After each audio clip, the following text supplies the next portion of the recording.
22 years ago, all 27 members of an ecological research camp in northern Minnesota vanished during a winter survey, disappearing completely without a trace and leaving their families devastated by the lack of answers. Authorities at the time suspected a group of outlaw hunters who also left the area at the exact same time might have been involved, but with no bodies and too few clues to pursue, the investigation quickly stalled.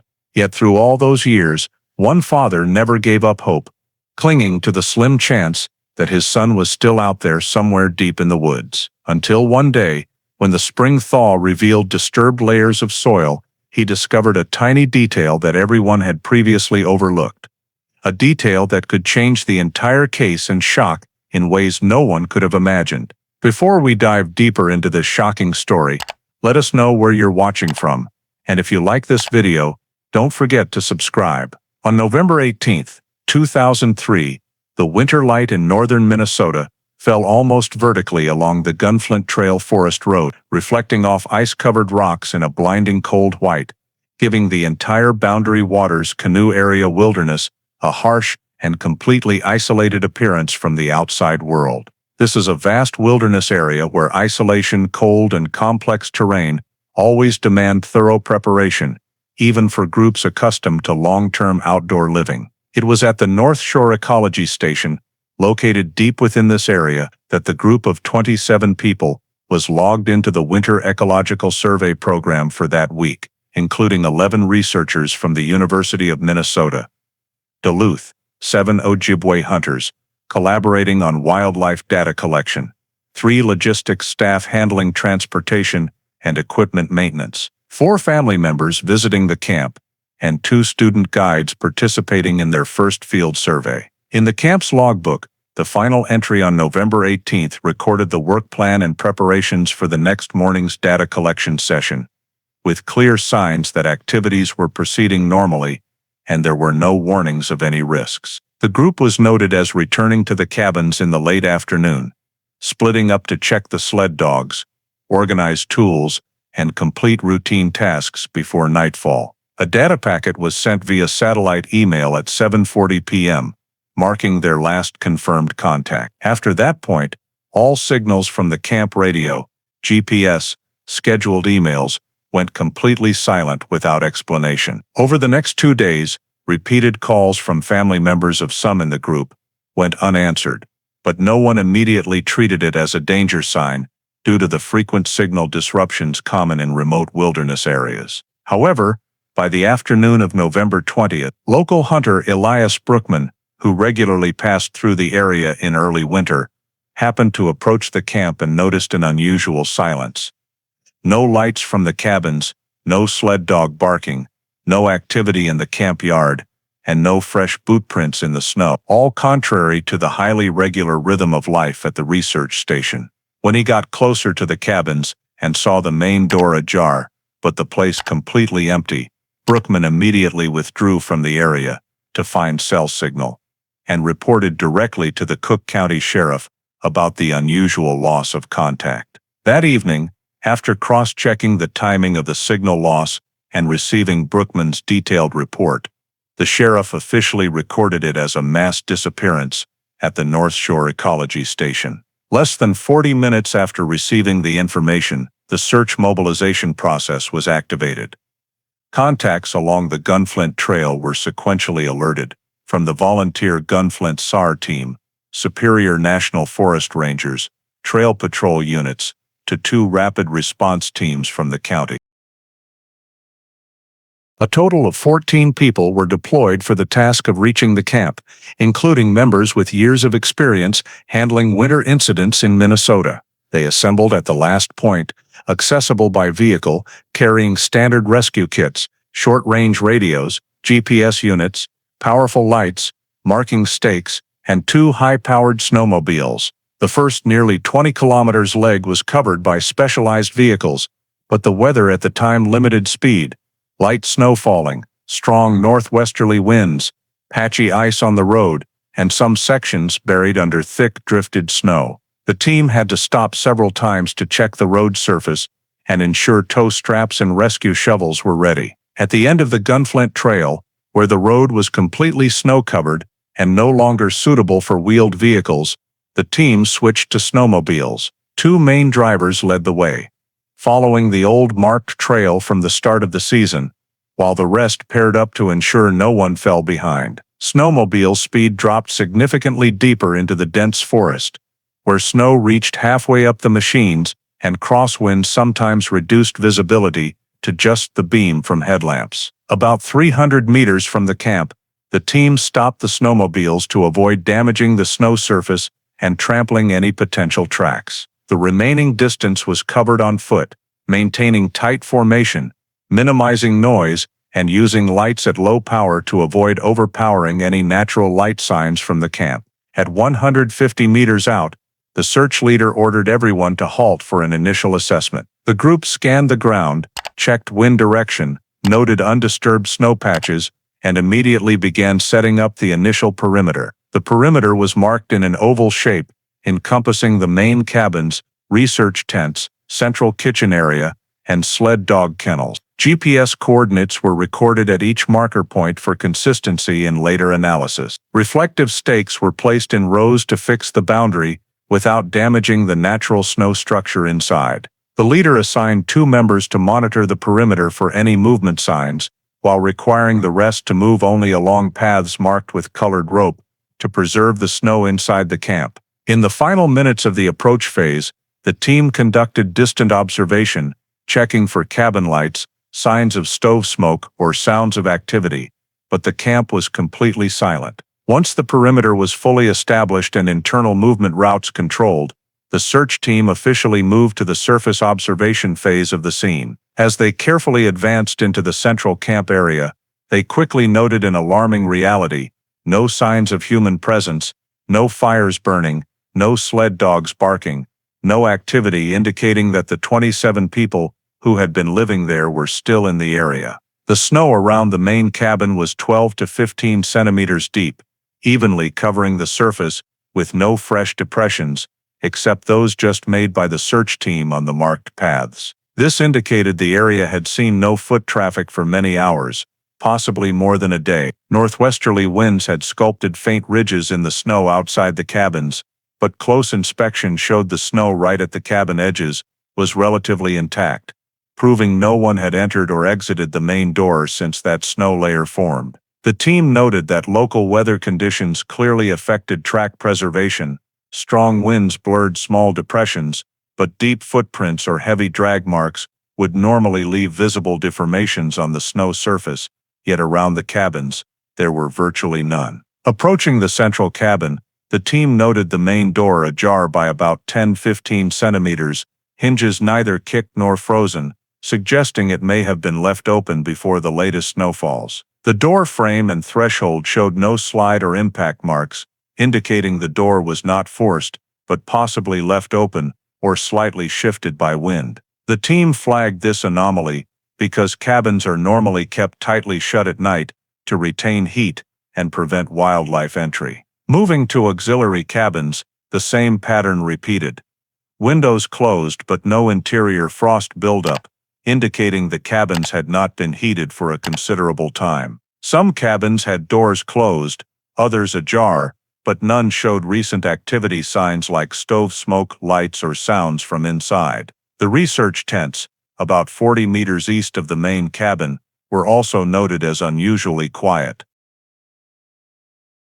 Tents remained standing firmly, guy lines intact, snow evenly covering the roofs, indicating no one had touched them for many hours. On the snow surface between cabins, no drag marks, pull trails, or disturbances were recorded beyond wind patterns. Some lightweight items like maps had blown a few meters from their original positions, but timing could not be determined due to strong local winds. During this surface observation phase, the team focused on documenting every detail with photos and video: how snow-covered doors, snow depth along walkways, wind direction, and positions of scattered items. Overall, the scene painted a picture of a camp abandoned in complete silence, with no signs of major disturbance, no fresh entry-exit footprints, and no indicators that anyone remained within the camp boundaries when the search team arrived. After completing surface scene documentation and confirming no signs of human presence in the camp area, the search team moved to inspecting the interiors of cabins and tents to determine the degree of interrupted activity and any clues about when the group left. The main cabin was entered first by gently pushing the already ajar door. Inside, the space was dark and cold, with no active stove, and a damp smell from undiscarded food mixed with cold air. On the kitchen table, a cast-iron pot held completely cooled, unfinished food, but still retained its surface shape, showing it had not been stirred or touched after being left. Bowls and plates were askew, one spoon had fallen to the floor, and 2 metal cups had dried water residue inside, suggesting all activity in the cabin had abruptly stopped without cleanup.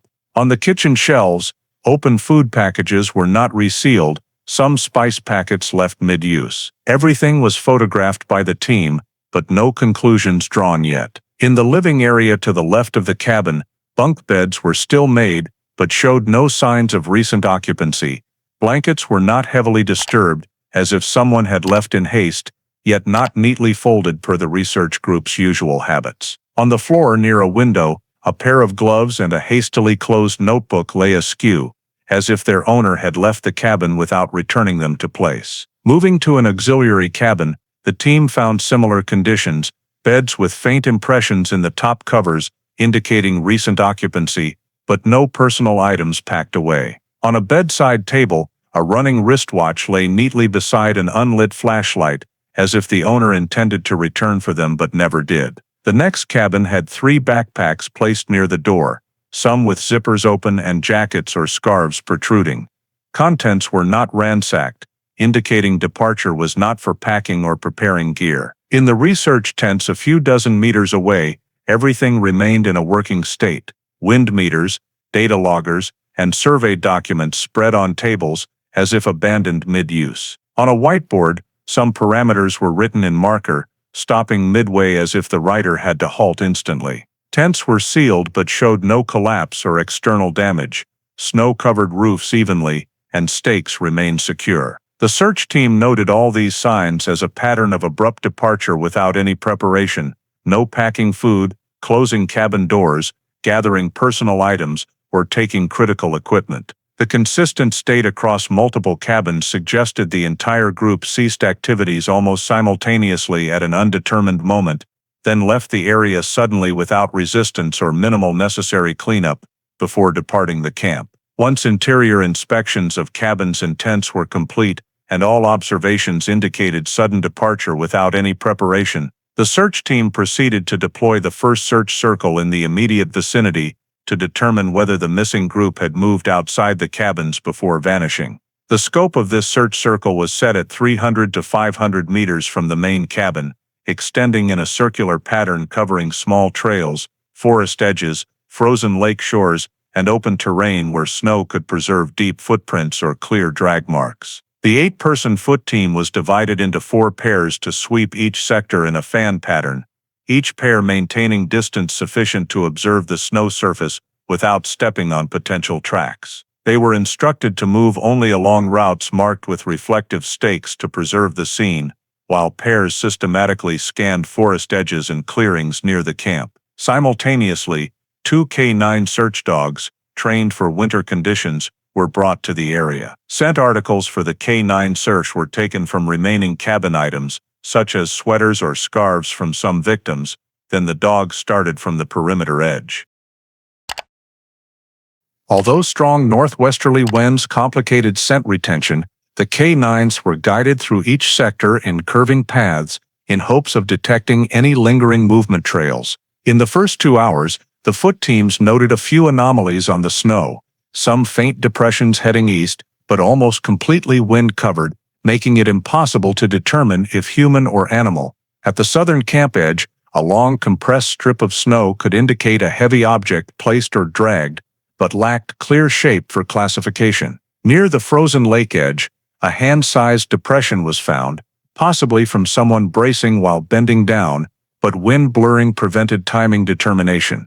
The K9 said showed weak reactions moving through the western area, where wind blew directly and could not hold scent long enough for a specific direction. However, northeast of the camp, One K9 paused for quite a while in a low snow area, seemingly catching a faint scent, but strong wind dispersed it after a few minutes. The team marked this area with temporary stakes for inclusion in deeper follow-up searches. With each small discovery, the team logged and mapped them into the overall search grid, then added suspicious locations to the priority list for deeper checks.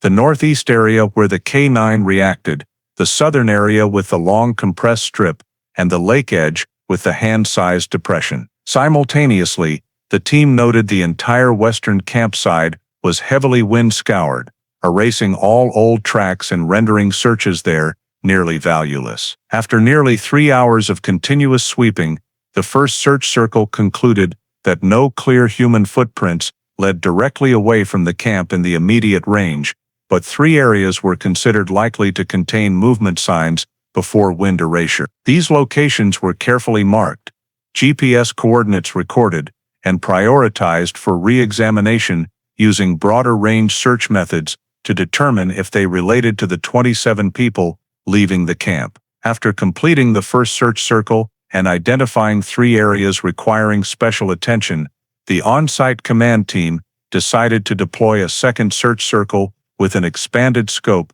to cover the entire area surrounding the camp within a radius of 2 to 3 kilometers, a distance considered the maximum that a large group could travel in thick snow conditions over a short period if they had left the camp simultaneously. To support ground operations, the Civil Air Patrol was mobilized early on the morning of November 21st with a light aircraft equipped with a high-resolution optical camera and a specialized ground observation system. The cap flew in a spiral pattern outward from the camp, maintaining the lowest possible altitude given the non-excessive wind conditions, allowing the crew to directly observe any anomalies on the snow surface, particularly elongated tracks or clusters of faint marks that could be footprints erased by wind. The camera was adjusted to capture images across different brightness ranges to detect any changes on the highly reflective snow surface under cold, clear sky conditions. On the ground, the expanded search team divided the area into 3 primary directions: northeast, where the K9 had previously reacted, south where a questionable long compressed snow trail had appeared, and southwest leading to the large lake area with interspersed forest ravines. The northeast direction was prioritized first. A 2-person team approached this area using snowshoes to avoid sinking deeply into the snow. They systematically scanned segments of trees, observing broken branches, compressed snow surfaces, or any signs indicating the passage of heavy objects or multiple people. However, the wind from the previous night had erased most traces to the point where original shapes were no longer recognizable. Only one small area, approximately 4 square meters, where the snow showed uneven compression, possibly from multiple footsteps, was marked for inclusion in the report. In the south direction, the second team advanced into the area where the long compressed snow trail had been discovered during the first search circle. Upon closer examination, they noted slight lateral ridges on the snow surface, signs that could indicate a flat or heavy object being dragged through before strong winds arrived.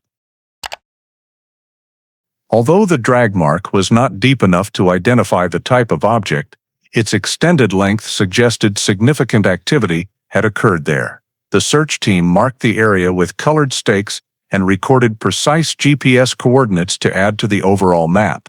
The southwest direction leading to the frozen lake shore was assigned to the third team. They moved along the lake shore, paying close attention to points where the snow surface on the ice showed slight cracks or darker coloring, possibly due to weight impact.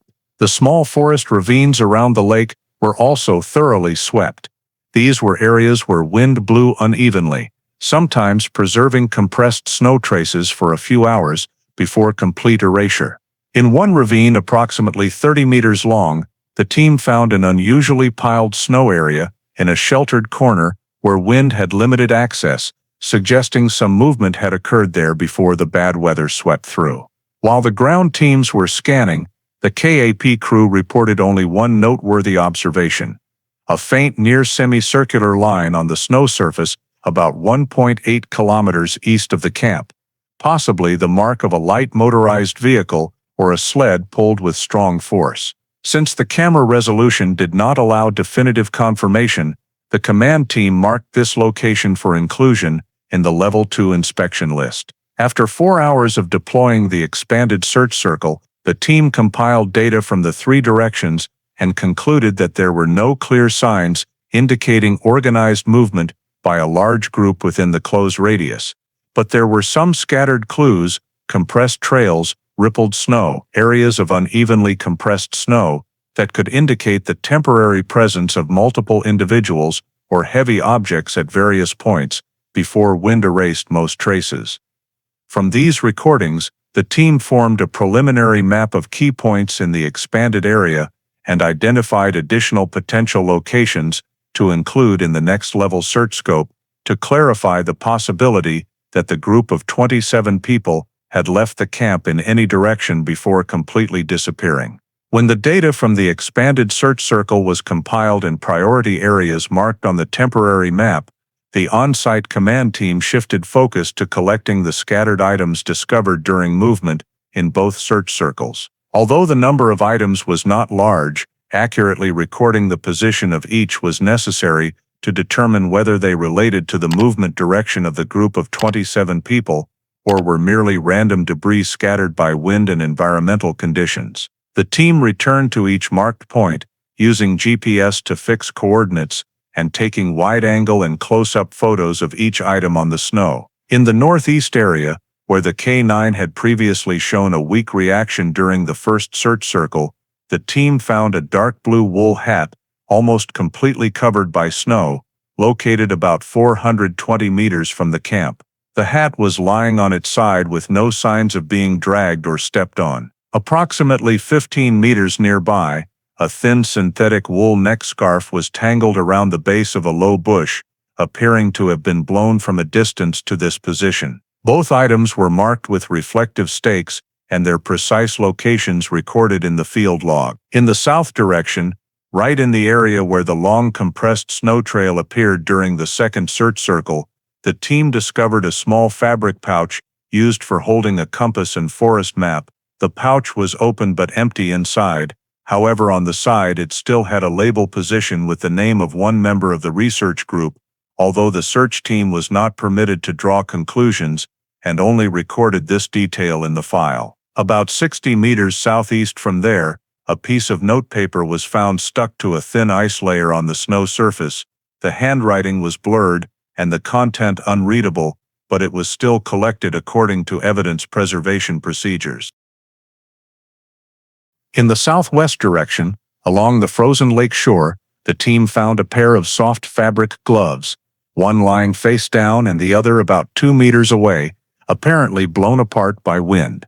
There were no traces indicating they were dropped during hurried movement, nor any footprints or drag marks around the discovery location. In the ravine, where the second search circle had noted unusual snow compression, the team discovered a small plastic water bottle half buried under the snow. The bottle was not deformed, with no scratches or cracks, suggesting it may have fallen onto the snow surface when the snow was still soft before the weather became harsher. All collected items were placed in separate bags, numbered, and listed with detailed GPS coordinates. A digital map of item distribution was created on the command team's map, with each point marked by different symbols to distinguish item type and discovery area. When these items were preliminarily cross-referenced with the personal property list provided by the camp management unit, a few were noted as potentially belonging to members of the group of 27 people. However, the search team did not make affirmations and only noted the degree of match for the next analysis step. Based on the distribution map, it was clear that the majority of items were in 2 directions, northeast and south, at distances from 300 to 600 meters from the main cabin. No items were found in the west or northwest directions, consistent with the prior assessment that strong winds had erased all traces in that area, or simply that there was no significant movement in that direction. Upon completing the item collection process, the team had established a visual diagram of the positions of scattered items and created an initial foundation to determine whether these items related to the missing group's movement path or were merely displaced by strong wind conditions in the preceding days. When the collection of scattered items was complete and the distribution diagram established, the search team moved to inspecting the sled dog kennel area on the western edge of the camp, which they had intentionally avoided approaching earlier to prevent disturbance before the entire surrounding area was fully documented. Upon approaching, the team quickly discovered that all 14 sled dogs, used as the primary winter transport method, were lying motionless in an uneven semicircle around the low wooden fence. The dogs were tethered with specialized ropes about half a meter long, each attached to an individual iron stake driven deep into the snow. The team recorded the exact count: 14 dogs, neither missing nor extra compared to the camp's list. Their condition showed that none had escaped their positions. The tether ropes were not chewed through or loosened, but remained in their original evenly knotted structure. This suggested that the person who tied them had knowledge of sled dog tethering techniques, and that each dog was carefully secured, as in preparation for movement or awaiting orders, rather than temporary or chaotic tying in an emergency. Upon close inspection, the team found slight snow compression at some points around the area, but nearly the entire snow surface was flat due to time and wind covering it with new snow, making it impossible to identify any significant footprints or drag marks in the vicinity. Some dogs were lying on their sides, others stretched out, with no signs of struggle or heavily disturbed snow, indicating they did not resist during tying or in the subsequent waiting period. To estimate time of death, the team used two main factors: body rigidity and degree of partial freezing. In conditions with temperatures ranging from 10 degrees Celsius to 18 degrees Celsius in the preceding days, soft tissue freezing occurred quickly, but full body rigidity, combined with slight sinking of the carcasses into the underlying snow, allowed an estimate that the dogs had been dead for approximately 24 to 48 hours. However, some dogs had fur surfaces still retaining a thin layer of crystallized ice forming hard snowflowers, suggesting they may have died at the time of the deepest temperature drop in that period. There were no signs of trauma, blood, or bite marks on the neck and body, confirming that death was not due to wild animal attack and highly likely due to cold and starvation after being tethered without access to food and water. The water bowls in the kennel area were completely frozen with no signs of recent use. Upon careful observation of the tethers, the team noted evenly tied knots in the double-loop half-hitch style, a common knot in sled dog training to keep dogs fixed while preparing to run. This led the team to clearly note that the person performing this action not only had skill, but operated in a calm and intentional state. Additionally, the uneven semicircle positioning of the tethered dogs indicated the tying process occurred sequentially rather than simultaneously. Snow under some dog bodies was slightly depressed, proving they had remained motionless for a long time until death. The search team documented the entire condition with photos, video, and detailed reports in the field file. Within the scope of this inspection, the discovery of 14 dogs dead in a fixed tethered state reinforced the initial assessment that the camp had been abandoned in an unusual manner and could be related to the event occurring simultaneously with the disappearance of the entire group of 27 people. However, the team only recorded data and made no conclusions beyond completing the file describing the sled dog's status and estimated time of death within the allowable range of weather conditions at that time. When the documentation of the sled dog's condition was complete and all data from the search circles was sent to the temporary command center, the search team moved to the synthesis phase to assess whether the situation at North Shore Ecology Station fit a typical lost in the wilderness case. First, the team categorized the data into four main groups: on-site surface observations, collected scattered items, close radius search results, and expanded circle results with Civil Air Patrol support. The on-site surface observation group indicated that all 27 people left no new footprints around the camp, with the intact snow layer in the immediate cabin vicinity proving no one departed after the most recent snowfall. All cabins were abandoned mid-activity, half-eaten hot food, unmade beds, equipment left in use, no signs of packing or preparing for long-distance travel. The research tent had unfinished notes, indicating the user left in a sudden interruption. All of this did not match any scenario of voluntary camp departure.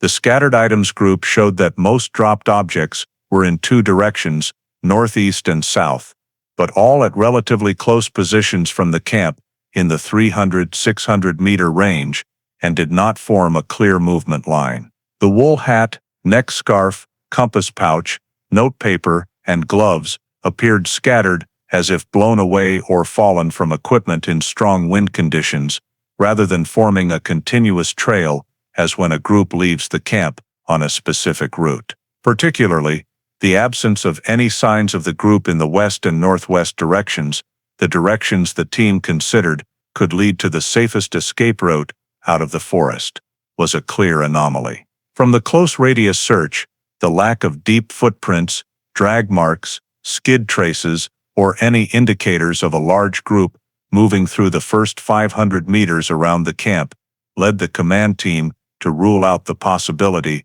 that all 27 people walked away from the camp at the same time. With thick snow and soft underlying snow at that time, movement by such a large group would certainly leave clear traces, regardless of strong wind erasing shallow surface marks. The K9 could not hold a scent direction, but this was explained by wind conditions rather than the missing group having left the camp. The expanded search circle showed only very weak signs, such as compressed snow trails or wind-swirled snow areas preserving older surfaces in some ravines, but no consistent movement line or any chain of marks attributable to multiple people. The Cape also only reported one questionable faint strip, 1.8 kilometers from the camp, but clarity was insufficient to consider it a human path. It could be a strong wind pattern on the snow or the mark of a light object blown sliding. When piecing the data together, the command team identified the largest anomaly: all sled dogs. The camp's indispensable winter transport were fixed, tethered, with specialized ropes, and died in a state unable to move or self-release. This made the possibility of the group actively leaving the camp even more illogical. No camp member would have reason to abandon the entire dog team, especially in low temperatures when they were the only means to ensure safe long-distance travel. Based on these observations, the command team initially concluded that the incident did not bear the characteristics of a lost-in-the-wilderness case, nor was it a situation where the entire group left according to plan and lost signal. No signs of returning to cabins, no preparation signs, no taken gear, no departure route, and sled dogs disabled. All indicated an abnormality exceeding the scope of a wilderness activity incident.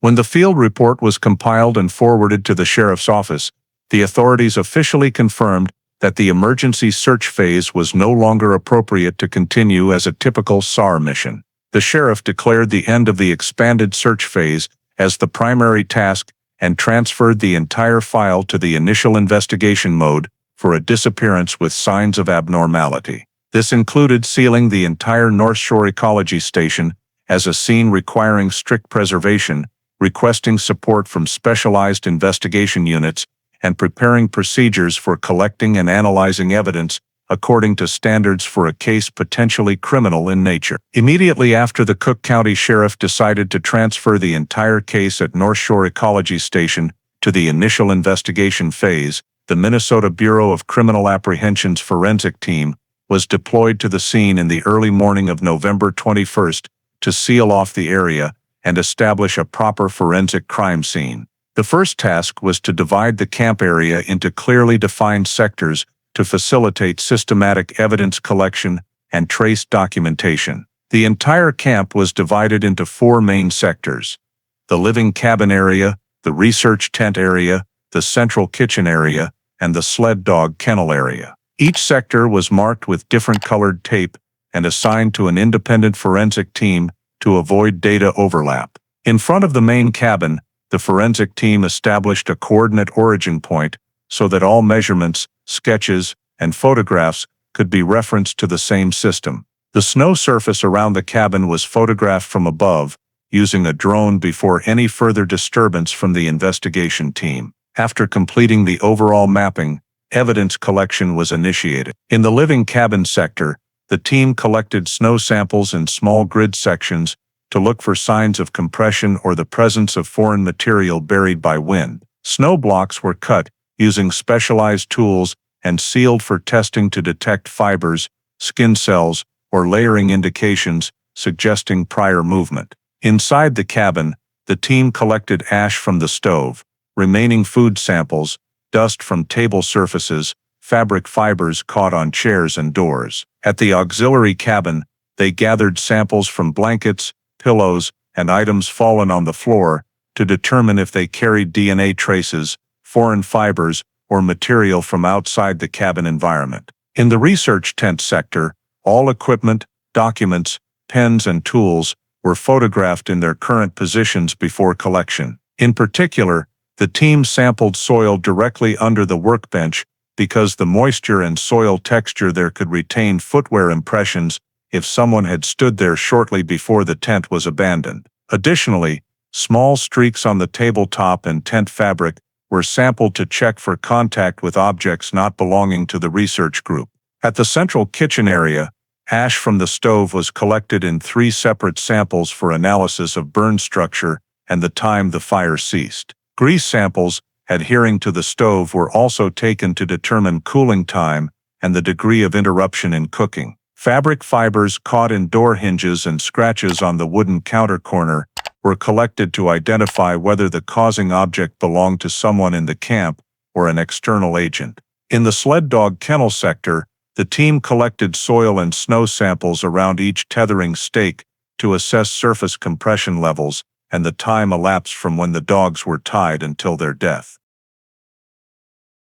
The tether ropes were photographed in detail, not measurements taken, and fiber samples collected for comparison with ropes available in the camp or surrounding area. Additionally, scattered dog hair around the area was sealed to check for contact with foreign objects such as gloves, clothing, or tethers not belonging to the camp. After completing sector-by-sector collection, the forensic team proceeded to create a full camp crime scene diagram using a 3D laser scanning system to reconstruct the relative positions of the cabins, tent, kitchen, and dog kennel, as well as the locations of scattered items from prior search circles. This diagram was marked with coordinates, elevations, and snow compression depths to create a permanent record for future analysis. Panoramic photos, detail photos, and the scene log were completed that same day, ensuring the forensic scene was fully documented before in-depth investigation began. Once evidence collection and scene mapping were complete, the BCA forensic team moved to analyzing indicators related to the time the group of 27 people left the camp, focusing on factors likely to reflect the last activity time, such as food condition in the cabin, stove cooling levels, remaining ash characteristics, and lighting evidence from oil lamps in the camp. In the main cabin, the unfinished pot of food was the first data point examined. Based on the thickness and layer separation of the food, the forensic team determined that cooling occurred in low-temperature conditions, resulting in a characteristic thin film on the surface. Using the fat solidification rate in ambient temperatures ranging from -8 degrees Celsius to -12 degrees Celsius, they estimated the meal had been abandoned 10 to 14 hours before the forensic team accessed the scene. Fat samples from the pot rim and metal spoon showed no subsequent heat exposure, proving no one returned to the kitchen area to reheat or continue using the stove. This condition ruled out the possibility that the missing group left the camp briefly and returned. Moving to the stove area, the ash analysis specialist noted that the newest ash was on the top layer, still light gray in color, not fully compacted, with unburned charcoal pieces below. Based on the burn characteristics of pine wood and cabin draft levels, the forensic team determined the stove had been extinguished 12 to 18 hours before sample collection. Residual core ash temperature, measured by infrared sensor, was near zero, indicating the fire had been out long enough for all heat to escape the cabin without retention in the enclosed space. At the auxiliary cabin and central kitchen, other stoves were in similar condition, reinforcing the assessment that all cooking activities ceased almost simultaneously. The lighting team continued analyzing oil lamps in the cabin. Some lamps still contained oil at levels commonly used in the evening, while wicks had hardened from solidified wax and oil dust, indicating they had been lit for a period then suddenly extinguished. Wick shrinkage and wax buildup were compared to control data from similar lamps under identical weather conditions. Results showed the lamps extinguished naturally or by wind 12 to 20 hours before the forensic team arrived. This matched data from the stove and unfinished meal. Additionally, the team analyzed flashlight positions and oil lamp switches. There was no evidence any light source was activated after the estimated time from the above devices. The synchronization of lighting cessation across multiple cabins reinforced the conclusion that the missing group left the camp within a narrow time window. Based on all thermal, lighting, food, and ash cooling data, the forensic team concluded the camp was abandoned between approximately 7:45 p.m. and 10 p.m. on November 18, 2003, that is just minutes to a few hours after the satellite email data package was sent at 7:40 p.m. This time frame was considered quite accurate due to the consistency of physical indicators across 3 different camp areas. This conclusion also significantly narrowed the time period for cross-referencing with environmental factors, weather, and the group's potential movement in winter night conditions in the boundary waters. After establishing the departure time frame from approximately 7:45 p.m. to 10 p.m. on November 18, the investigation team shifted to analyzing movement traces around the area to determine if any indicators showed vehicles or people leaving the camp during that period. Since winds on the nights of November 18 and 19 averaged 26 miles per hour from the northwest, the forensic team determined that any human footprints on the snow surface would be erased within 30-60 minutes of being made, especially in open windy areas around the camp. This explained why no fresh footprints were present within 100-200 meters of the cabins when the team arrived. However, tracks from heavy vehicles such as snowmobiles or snowcats typically leave deeper ruts that can persist under new snow, creating detectable deformation in the snowpack structure that the forensic team could identify by cutting vertical snow profiles. When targeting areas with uneven compression within close radius, the team used snow core probes to examine layers. In the southwest sector of the camp, where terrain was slightly sloped and wind exposure weaker, the team discovered snow structure showing deep compression in the form of 2 parallel ruts approximately 45-55 centimeters wide, consistent with common snowmobile track width. The rut compression was uneven but relatively symmetrical, indicating a vehicle moving slowly or carrying heavy load. The surface snow layer covering these ruts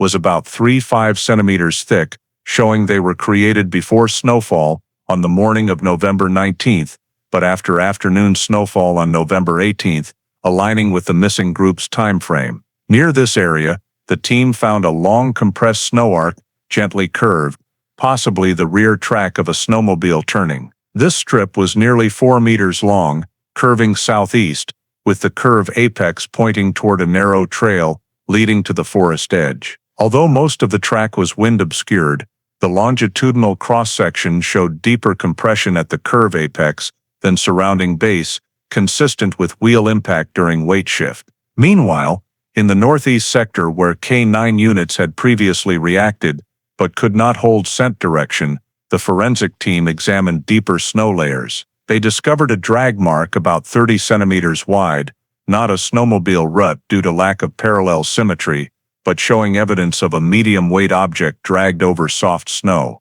The drag mark ran northeast, extending about 1.5 meters before being completely wind-erased. Since the team was not permitted to infer the object's nature, the drag mark was recorded only as a detail potentially related to object movement rather than human. In the south direction, where long compression strips appeared in prior search circles, the team expanded analysis and noted deep flat compression about 60 centimeters wide, consistent with the skid base of a smaller snowcat used in forestry or trail maintenance. Snow was compressed in a broad, even plane, completely different from narrow snowmobile ruts, suggesting a heavier vehicle passed through. Based on compression level and overlying new snow, the team estimated this track formed in the same time frame as the southwest snowmobile ruts. Synthesizing these data, the team identified two possible initial departure directions for vehicles leaving the camp: southwest along the snowmobile ruts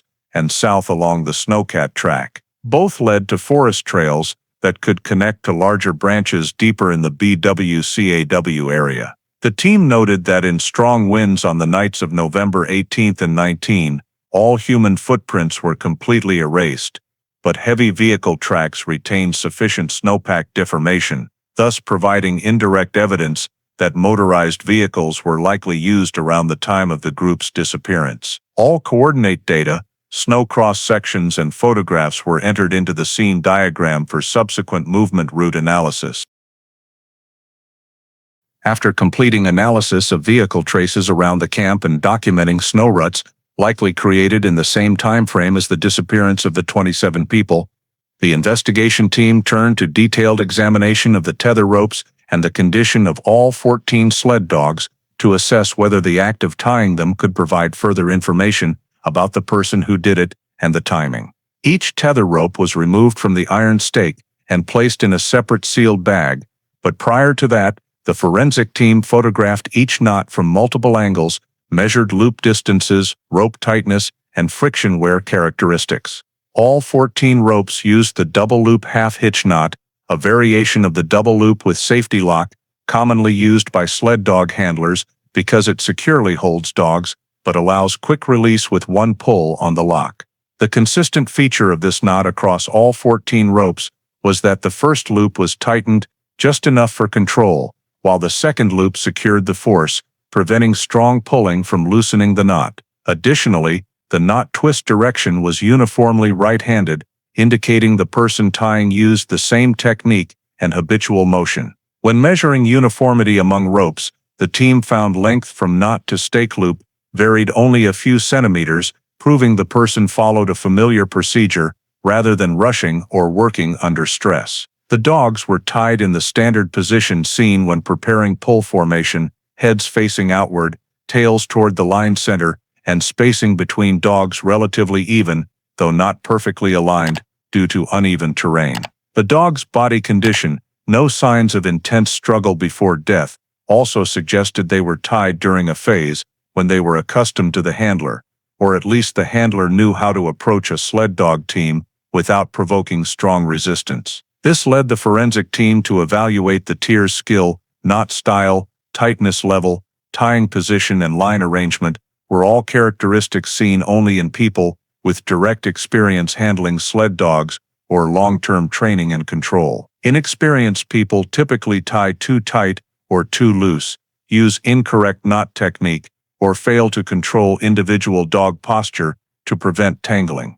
The forensic team also examined rope fibers remaining on dog fur and noted most ropes were pulled downward, creating small but uniform scratches on neck and chest fur, indicating the dogs were tied while standing still or gently held, rather than violently pulled while attempting to flee. Some ropes had thin snow adhesion on the knots, showing tying occurred before snowfall resumed after 8 p.m. on November 18, matching the previously determined departure time frame. More importantly, analysis of the consistent double-loop half-hitch application across all 14 tethers showed this action could not have been performed by someone unfamiliar with the technique. This knot is common among long-distance sled dog teams in northern Minnesota, especially those operating in forestry camps or professional long-distance skiing activities. When cross-referencing with sled dog race knot catalogs and musher training manuals, the forensic team noted near-perfect match between the seam knots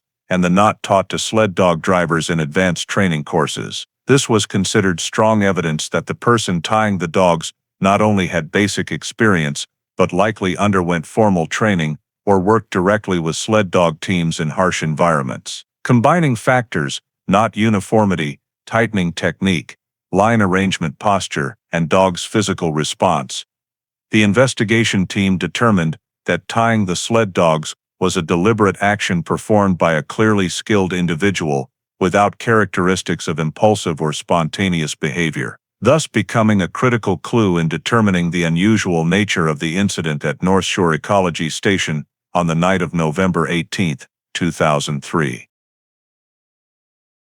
Upon completing the analysis of the restraining ropes and the condition of the sled dog pack, the investigation team proceeded to conduct a detailed assessment of the cabins to determine the extent of disruption in daily activities and the possibility of external intrusion. The main cabin was examined first, as it was the hub of the research group's activities and also contained important records of their daily work. From the moment they entered the cabin, the forensics team noted several anomalies related to the degree of disturbance of objects, markedly different from the natural clutter typically seen in a busy living environment. On the work table, several document folders had been shifted away from their dust outline positions, indicating they had been picked up by someone and then placed back incorrectly. A topographic map was almost fully unfolded, with unevenly stretched creases suggesting it had been opened hastily rather than during deliberate planning. The drawer next to the table showed signs of being pulled forcefully. The dust on the inner edge was broken and scattered in specks on the floor, but there were no indications of destructive force, meaning it was opened in a hurried state rather than pried open. Numerous small items such as compasses, markers, rulers, and tool pouches were left on the floor or piled on top of each other in a direction skewed toward the door, unlike the research team's usual practice of organizing them into separate groups according to work assignments. The logbook area inside the cabin provided additional data supporting this disruption. The main logbook stopped at an entry dated November 18 at 1940. However, when the forensics team opened the logbook for inspection, they discovered that several preceding pages had been cleanly torn out, with tear edges lacking the jagged marks of forceful ripping and instead showing precise tearing along the spine. The locations of the missing pages indicated that the person knew exactly what content they were removing, not random tearing or vandalism, but rather selective extraction of specific information to take away. More importantly, the torn pages did not appear in the cabin or surrounding areas, meaning they had been removed from the scene. The investigation team noted this as evidence of interference with the camp's internal documents. In the secondary cabin and central kitchen area, the pattern of disturbance continued in the same manner, objects displaced from their natural positions by someone familiar with their use, but with no signs of forced entry, lock breaking, hinge damage, or violent access to the cabins. All cabin doors were intact, windows showed no prying, and there were no fresh scratches around handles or hinges, indicating the cabins were not forcibly entered. Instead, doors left ajar or fully open suggested that the intruders may have used the handles properly or entered when doors were already unlocked. The personal belongings area of the research group showed subtle signs of rummaging, some backpacks half opened, jackets shifted from their positions but not turned inside out or emptied. The equipment storage cabinet was opened in 2 compartments, each lightly disturbed, with a few tools misplaced on wrong shelves. There were no signs of searching for valuables.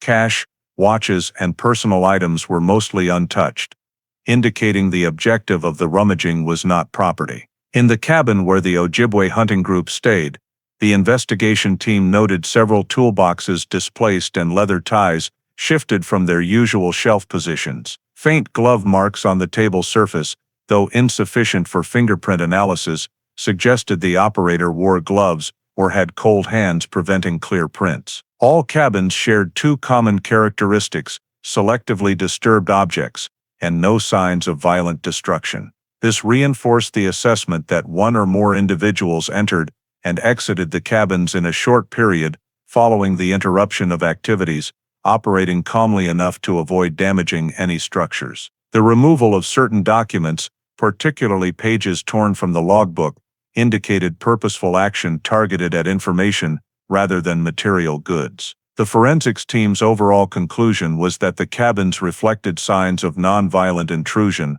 with organized, quick, efficient, and selective behavior. When the analysis of communication equipment, radio frequency alterations, and unusual GPS disruptions in the cabins revealed deliberate interference, the investigation team shifted focus to assessing the scale of the group that may have accessed and manipulated the entire camp in the short window between 1945 and 22 o'clock on the night of November 18th. Data from the previously recorded snowmobile and snowcat tracks served as the initial basis for estimating the number of perpetrators. The snowmobile track in the southwest direction had an average width of 45-55 centimeters, consistent with the rear track of a single-rider snowmobile or one towing a small sled. However, the track depth indicated the vehicle carried a heavier than normal load. The snow compression underneath was 30-40% deeper than samples from rescue team snowmobiles. This occurs only when the vehicle carries additional people or heavy objects totaling around 250 pounds. In the southern direction, a compressed track approximately 60-70 centimeters wide was identified as that of a small snowcat, typically capable of seating 2-3 people in the cabin or towing a sled behind. The flat and uniform compression across the track indicated this vehicle also carried significant weight while traversing the snow. The snowcat track width, compression depth, and slight curving pattern in turns best matched models used in forestry camps or winter trail maintenance, vehicles not common at North Shore Ecology Station, but present among unauthorized operations in the Gunflint Trail area. When overlaying the two track types, snowmobile and snowcat, on the scene map, the analysis team determined it was highly unlikely for one or two people to operate both vehicles. A single-rider snowmobile requires an experienced driver, while a small snowcat needs at least one driver and one assistant, especially in dense forest terrain with deep snow and ice. From there, the team proceeded to evaluate the density of remaining footprints under snow layers. Although strong winds had erased most surface traces, vertical snow cross-sectioning techniques allowed identification of characteristic deformations in the underlying snow structure, typically occurring when multiple people move simultaneously. In the southern area, about 180 meters from the cabins, the team discovered a dispersed compression zone with a total of 16 small compression points within a 5-square-meter area. Based on size and depth, these were human footprints, as local wildlife does not produce similar compression patterns. Uneven depths among the points indicated individuals of varying weights, rather than one person circling or standing in place. In the northeast area, where a faint 1.5-meter drag mark appeared, the team found 4 deep compression points along the drag edge, suggesting at least 2 people standing in different positions while handling the dragged object. Notably, the diagonal spacing between compression points suggested coordinated group movement rather than scattered or solitary walking. Compiling all detected compression points within a 300-600 meter radius around the camp, the team identified at least 21 deep compressions characteristic of human footprints in areas where wind had not completely erased the original snow layer. Based on reconstruction modeling from this density, the number of individuals present around the camp during the incident period ranged from 5 to 8, depending on whether they stood close together or moved in formation. Cross-referencing with the operational requirements of the two vehicles, as well as the professional, synchronized and minimally disruptive restraining of 14 sled dogs, the investigation team concluded that fewer than 6 participants was impossible. 2 drivers for the snowmobile and snowcat would account for at least 3 personnel. The individual restraining the dogs, with high skill and repetitive technique, was likely a specialized person. This left at least 2 to 3 others to control the cabins, search documents, gather items, or maintain order during the operation. Additionally, the depth and compression patterns in snow zones indicated simultaneous presence of multiple footprints, a factor impossible with a small group of 2 to 3. All elements: snowmobile tracks, snowcat tracks, clustered snow compression, positional distribution around cabins, and sled dog restraining skill, converged on the same conclusion. The group responsible for the actions at North Shore Ecology Station consisted of 6 to 7 individuals, organized, task-divided, and possessing relatively high skills in snowy and icy environments. This conclusion marked a critical step in determining that the disappearance of 27 people could not be a random accident, but was the result of an operation conducted by a group with considerable preparation. After establishing that the likely number of perpetrators ranged from 6 to 7, based on analysis of tracks, snow compression points, and trace distribution around the camp, the investigation team moved to a necessary step to rule out the possibility that the group of 27 had fallen into the lake or suffered a collective accident on the ice.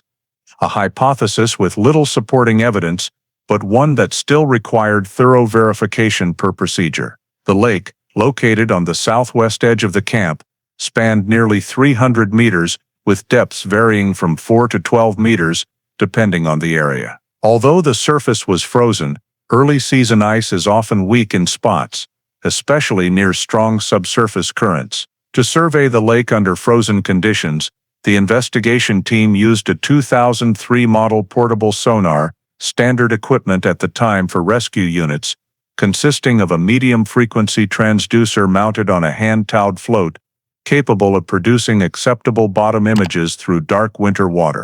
Deployment took nearly 2 hours, as the team drilled holes through the ice at 20-25 meter intervals along a hexagonal search grid. The drilled holes, approximately 25 centimeters in diameter, were sufficient to lower the sonar transducer below the ice surface. After calibrating the equipment to compensate for low-temperature noise and uneven ice thickness, the team began scanning in strips, recording data as acoustic return images while monitoring dark zones or strong reflections that might indicate submerged foreign objects. Over more than an hour of continuous scanning, the team recorded a relatively uniform lake bottom consisting of soft mud, scattered rock clusters, and submerged vegetation in shallower areas. On-site analysis of reflected signals showed no presence of large objects, such as human bodies, bulky items, or equipment, measuring 0.5 meters or larger. Minor noise signals appearing occasionally in deeper water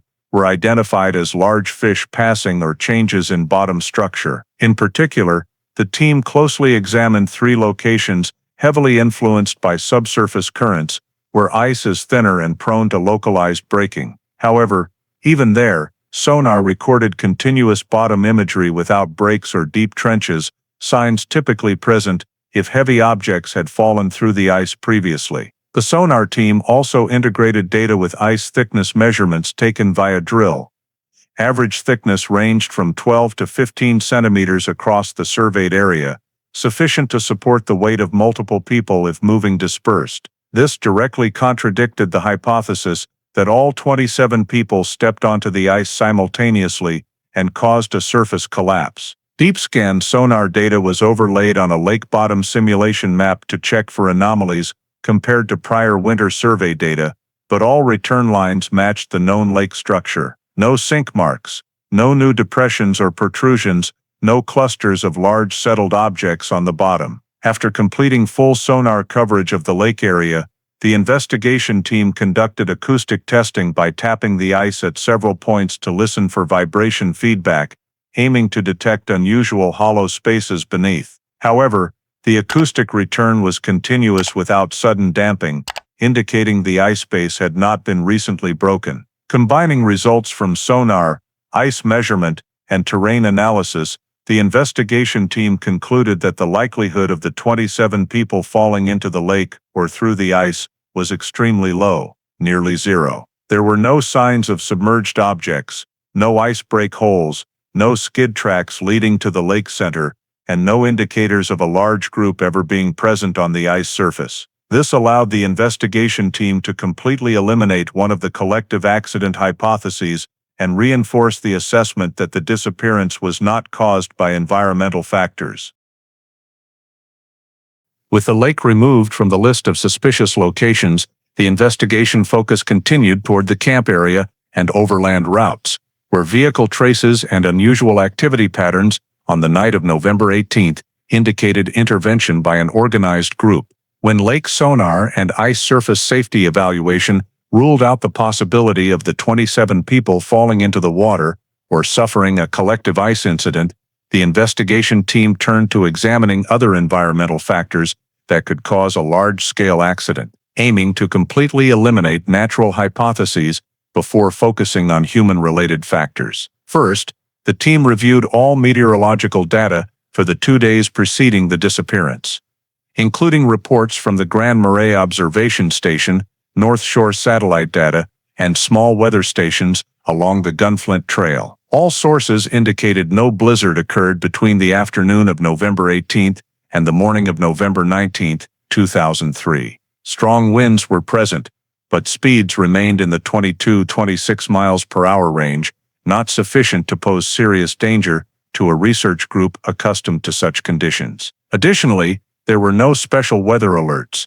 no gusts exceeding 35 miles per hour, and no sudden temperature drops posing rapid hypothermia risk. Thus, meteorological environmental factors could not explain the 27 people simultaneously ceasing activities, abandoning food, extinguishing fires, and leaving the camp unprepared. Next, the investigation team considered the possibility of wildlife attack, a factor often weighed in wilderness disappearances. However, Superior National Forest Ranger reports for November 2003 showed no unusual presence of black bears, gray wolves, or moose in the camp area. These species typically move deeper into the forest or reduce activity in winter. More importantly, if wildlife had approached the camp, snow around the cabins would show clear large tracks due to their size and weight, but prior scene observations found no large animal footprints within 300 meters of the camp. The sled dog pack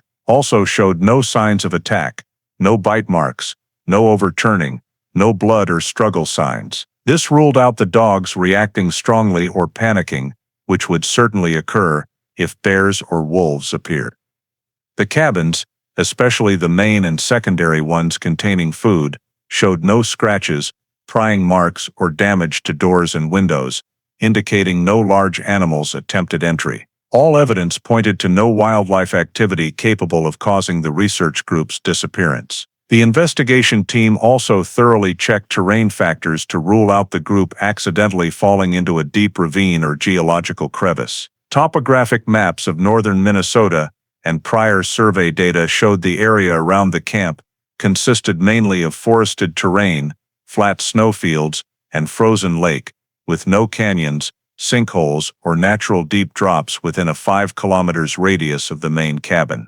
Trails around the camp had only gentle slopes, with no locations posing danger to a large group in limited visibility. The team also conducted field surveys in 3 directions, northeast, south, and southwest, where prior traces were found, but discovered no snow pits, crevices, or weak ground capable of causing mass accidents. Forest management agencies confirmed no logging or heavy machinery operations that could weaken ground or create collapse holes near the camp during that period. Nighttime low temperatures posed hypothermia risk if the group left without protective gear, but cabin scene analysis showed jackets, gloves, and many warming items remained inside, indicating departure did not occur in panicked flight from something. If the group voluntarily left cabins without warm clothing, they could not survive more than a few hours in the November 18th night conditions, but this possibility was ruled out due to no human footprints leading away from the camp at that time. From meteorological, zoological, and terrain data, the investigation team decisively eliminated accident or natural causes. There was no sudden blizzard, no wildlife approach, no deep drops or geological risks, and no environmental indicators that could lead to the sudden traceless simultaneous disappearance of 27 people. With all environmental causes having been ruled out, and the signs at the scene indicating organized human intervention, the investigation team shifted its focus to identifying suspicious groups in the Gunflint Trail area at the end of 2003. Based on information from Superior National Forest Rangers, reports from local residents, and data on economic activities, particularly forestry, in the region, one group immediately stood out on the list of individuals to be considered, the Gunflint 7, a group of 7 men who worked part-time in illegal logging and poaching along the side branches of the Gunflint Trail. This group, according to records from 2001 onward, frequently moved between 3 temporary cabins scattered deep in the forest, a large cabin south of Granite Lake, a small cabin near the edge of the Little Ollie Trail, and a wooden shelter near Gneiss Lake, where they had previously set animal traps. All three locations were within 15-20 kilometers of the North Shore Ecology Station, close enough for them to use snowmobiles or snowcats to reach the camp area at night. The identities of each member had also been noted in scattered ranger reports. All were males, aged 28 to 53, with extensive experience in the Boundary Waters terrain and particularly familiar with using sled dogs as well as various winter motorized vehicles. This matched significantly with the scene analysis.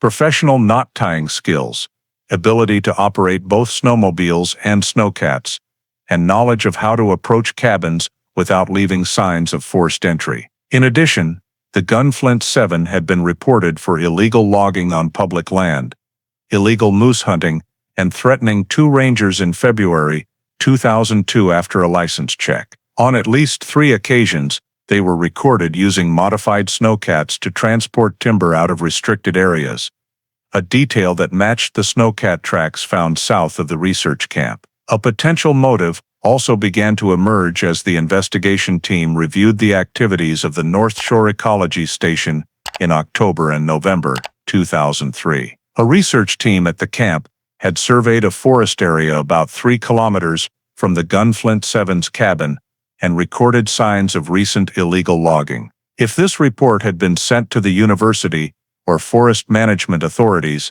it could have led to enforced inspections of the Gunflint 7, who had repeatedly evaded ranger attention. Thus, it is possible that the group became aware that their activities were being monitored and viewed the research camp as a direct threat to their continued illegal operation. When comparing the locations of the Gunflint 7's cabins with the data on vehicle tracks and compacted snow areas, the investigation team noted significant overlaps. The southwest snowmobile tracks from the camp led directly along an unofficial route known as the shortest path to the granite cabin. According to statements from many local hunters, this area was often used by the Gunflint 7 as a timber transfer station. The snowcat tracks appearing to the south also led to a route connecting to the Little Ollie area, where the group had been caught transporting equipment by snowcat more than once. Furthermore, when reviewing prior behavior records, the investigation team noted that the Gunflint 7 had used stealthy approaches to other people's forest cabins to take tools or food during extended hunting trips. On those occasions, they always entered cabins by opening slightly ajar doors or finding unlocked entry points, avoiding structural damage to leave no unexplained traces. This characteristic perfectly matched the research camp's cabin: no forced entry, selectively disturbed items, and signs of searching for documents rather than valuables. Based on all this data, the investigation team proceeded to compile preliminary profiles for each Gunflint 7 member, including identity, characteristics of vehicles they owned,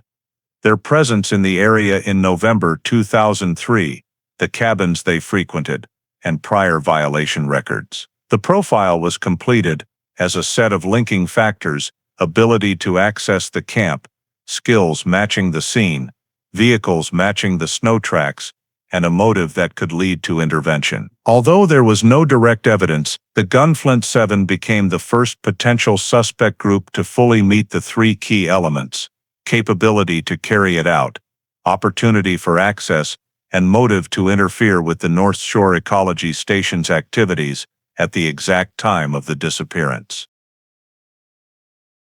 Although the Gunflint 7 emerged as the clearest potential suspects with numerous scene matches, the investigation entering early 2004 began to hit limits that the team could not overcome. No bodies, no direct biological traces proving a crime, and no witnesses who saw criminal acts. This meant that the entire evidence collection process, no matter how detailed and systematic, remained at the level of well-founded hypothesis and could not advance to charges. In the weeks after completing the preliminary suspect profiles, the investigation team conducted a full research of the entire area around the camp within a 15 kilometers radius, expanding the search far beyond the standard for a typical missing persons case. They checked every trail, every dense forest section, every soft ground or snow patch that might retain traces longer than the camp area, but found no signs of large-scale movement, no new personal items, and no fabric fragments, bloodstains, or objects that could clearly link to the missing group.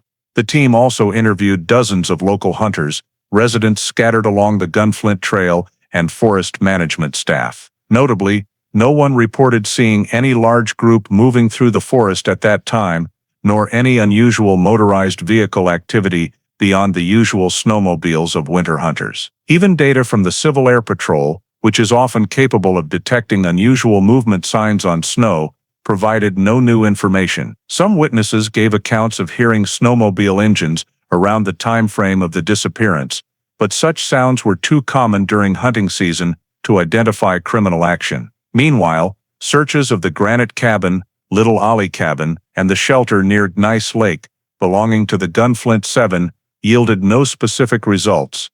These sites had all been used multiple times, changed continuously with the seasons, and contained no traces directly matching the evidence collected at the research camp.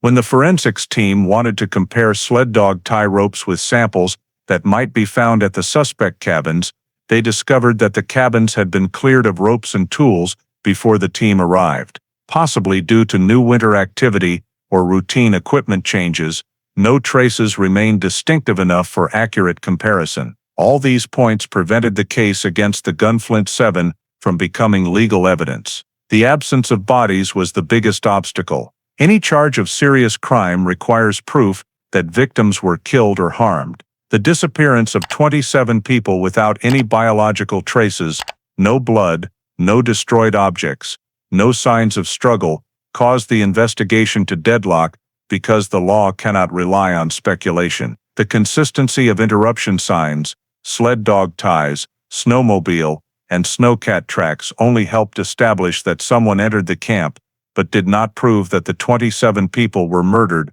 or forcibly moved. Even when the team tried to expand the scope and verify whether the missing group could have been transported by motorized vehicles, they found no compacted snow routes leading to other cabins clear enough to reconstruct a path. Variable weather and constant new snow cover had erased all chances of determining travel routes. By late March 2004, the investigation lasting over 4 months still yielded no legal evidence, and expanded search efforts only clarified one thing. It was impossible to prove any specific criminal act had occurred. Spring arrival melted the snow, but instead of revealing new clues, it only left slippery, traceless ground, ending any hope of finding remaining physical evidence. Meanwhile, files at the BCA office grew thicker with reports analyzing snow, soil, ice, fabric fibers, ash, but no forensic conclusion was strong enough to charge a specific group. The Cook County Sheriff, after multiple discussions with the district prosecutor's office and BCA, had to make the most difficult decision: temporarily close the case file and move the entire dossier to Minnesota's cold case list. The official announcement was issued in April 2004, stating that the investigation remained technically open, but no longer active due to lack of evidence. The incident of 27 people disappearing at North Shore Ecology Station was classified as an unexplained disappearance, and from that point the official investigation entered a dormant state, awaiting any clue that might emerge in the future.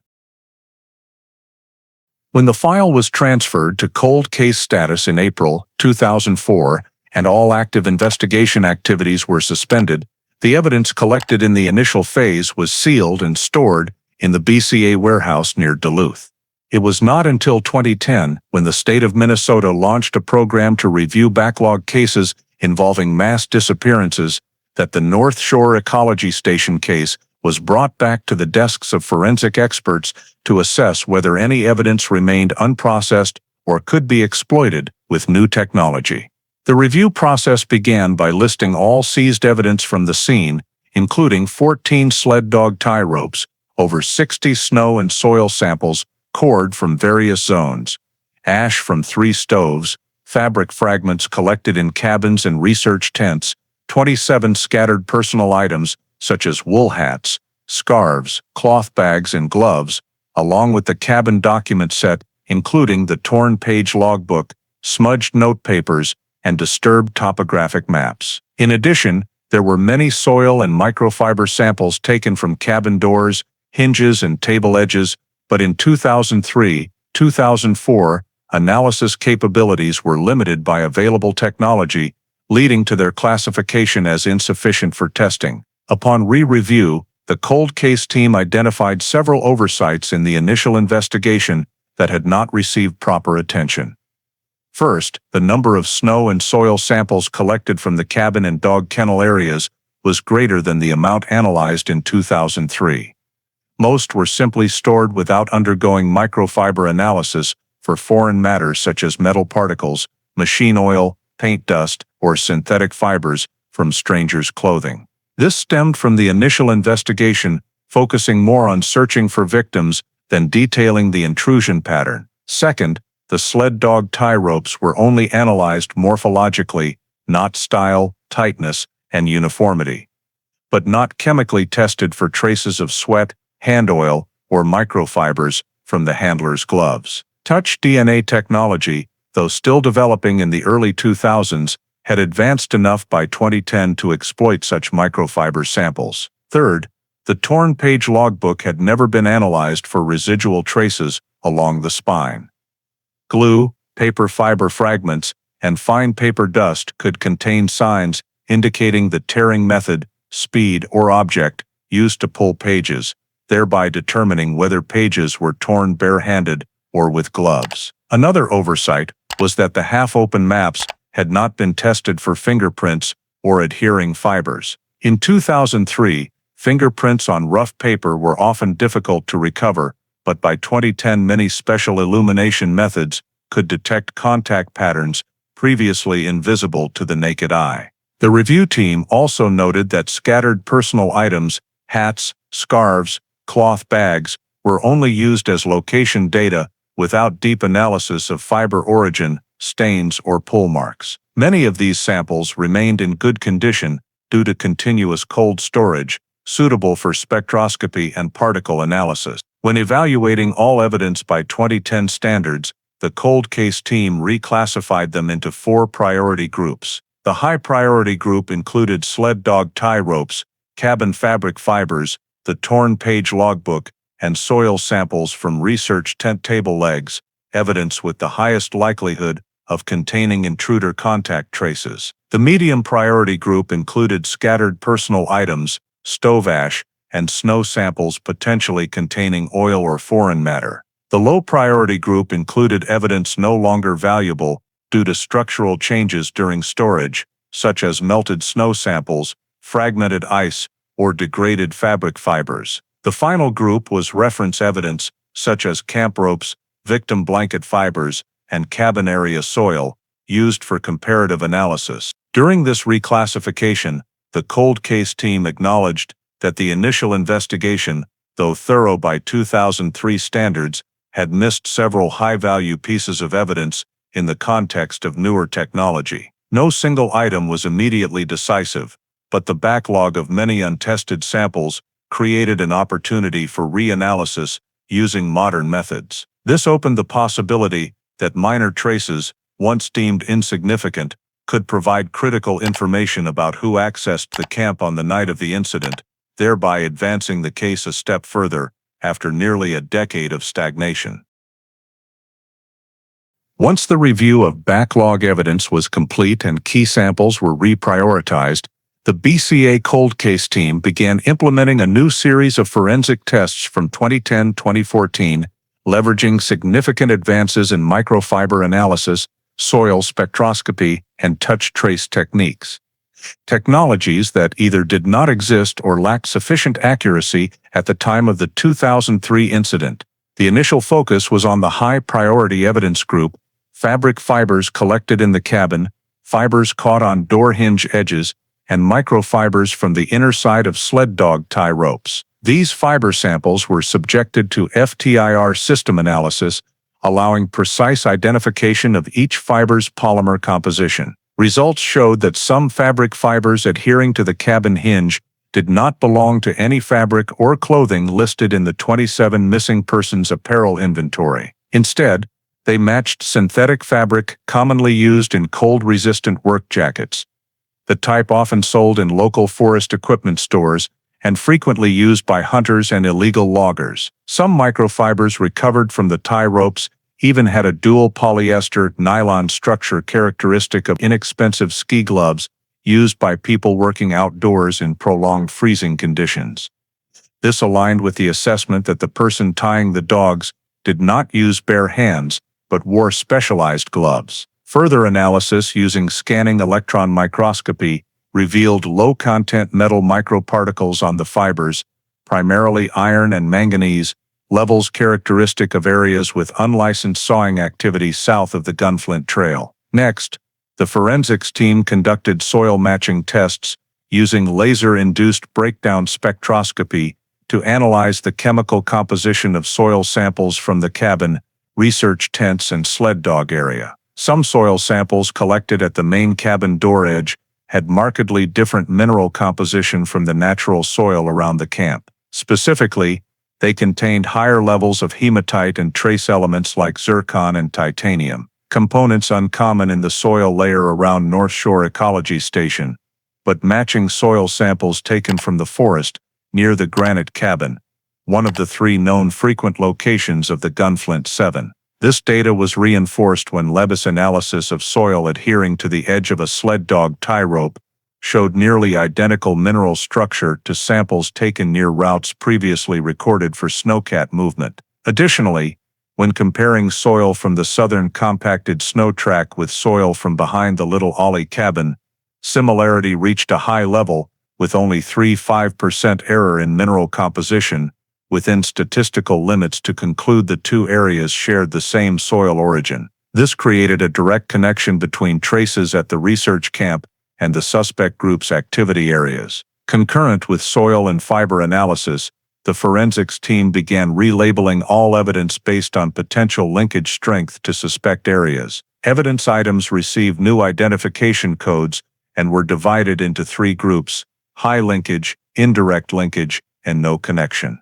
Based on the new analyses, many items previously deemed no value in 2003 were upgraded to matching or probable groups. For example, a light black fabric fiber sample collected from a research tent table leg, previously too generic for testing, when analyzed by FTIR showed a match to the fabric in waterproof jackets that 2 Gunflint 7 members were caught wearing during a 2002 Ranger incident. Similarly, some dust particles collected on cabin surfaces, initially considered natural dust, when reanalyzed by Raman spectroscopy, revealed traces of industrial epoxy resin used to repair old conveyor belts in an illegal sawmill the suspect group had once operated in the forest. Once all evidence was labeled under the new system, the forensics team created a linkage diagram showing which evidence had potential direct ties to the Gunflint 7's activity areas, which could suggest stranger presence in the cabin on the night of November 18, and which was completely unrelated. Results showed a significant chain of connections. At least 10 of the items collected at the camp had composition or characteristics matching material recorded at the suspect group's cabin areas. Although not yet sufficient for a final conclusion, the appearance of matching soil samples, foreign fabric fibers, and characteristic microtraces shifted the case from no evidence to indirect linkage traces, paving the way for a new step forward in the prolonged cold case reanalysis process. When the fiber analysis and soil matching created a clear chain of links between the physical evidence at the North Shore Ecology Station camp and the operational areas of the Gunflint 7 group, the cold case team proceeded to the next step. Building a digital model of all possible movements on the night of November 18, 2003, to determine the direction of travel taken by the perpetrator group after leaving the camp. This was a step that technology in the early 2000s could not achieve, but by 2012-2014, with detailed LiDAR data from Superior National Forest and high-resolution digital mapping systems from the USGS, the investigation team was able to reconstruct the entire terrain in detail down to individual snowdrifts, every slope with fallen trees, and every small topographic groove. First, They imported all the LiDAR data into 3D terrain simulation software, recreating the condition of the North Shore area as it existed in the winter of 2003, while removing subsequent forest changes such as newly grown trees, trees felled by the 2007 storm, or trails expanded in later years. This 3D model allowed the investigation team to review the natural routes most likely usable by snowmobiles and snowcats based on slope, tree density, and gaps between tree trunks. Next, they input wind-snow data from NOAA recorded between November 17 and 20, 2003, with parameters including northwest winds of 22-26 miles per hour, snowfall density of 2-3 centimeters on the 19th, and temperatures dropping sharply from -6 degrees Celsius to -14 degrees Celsius.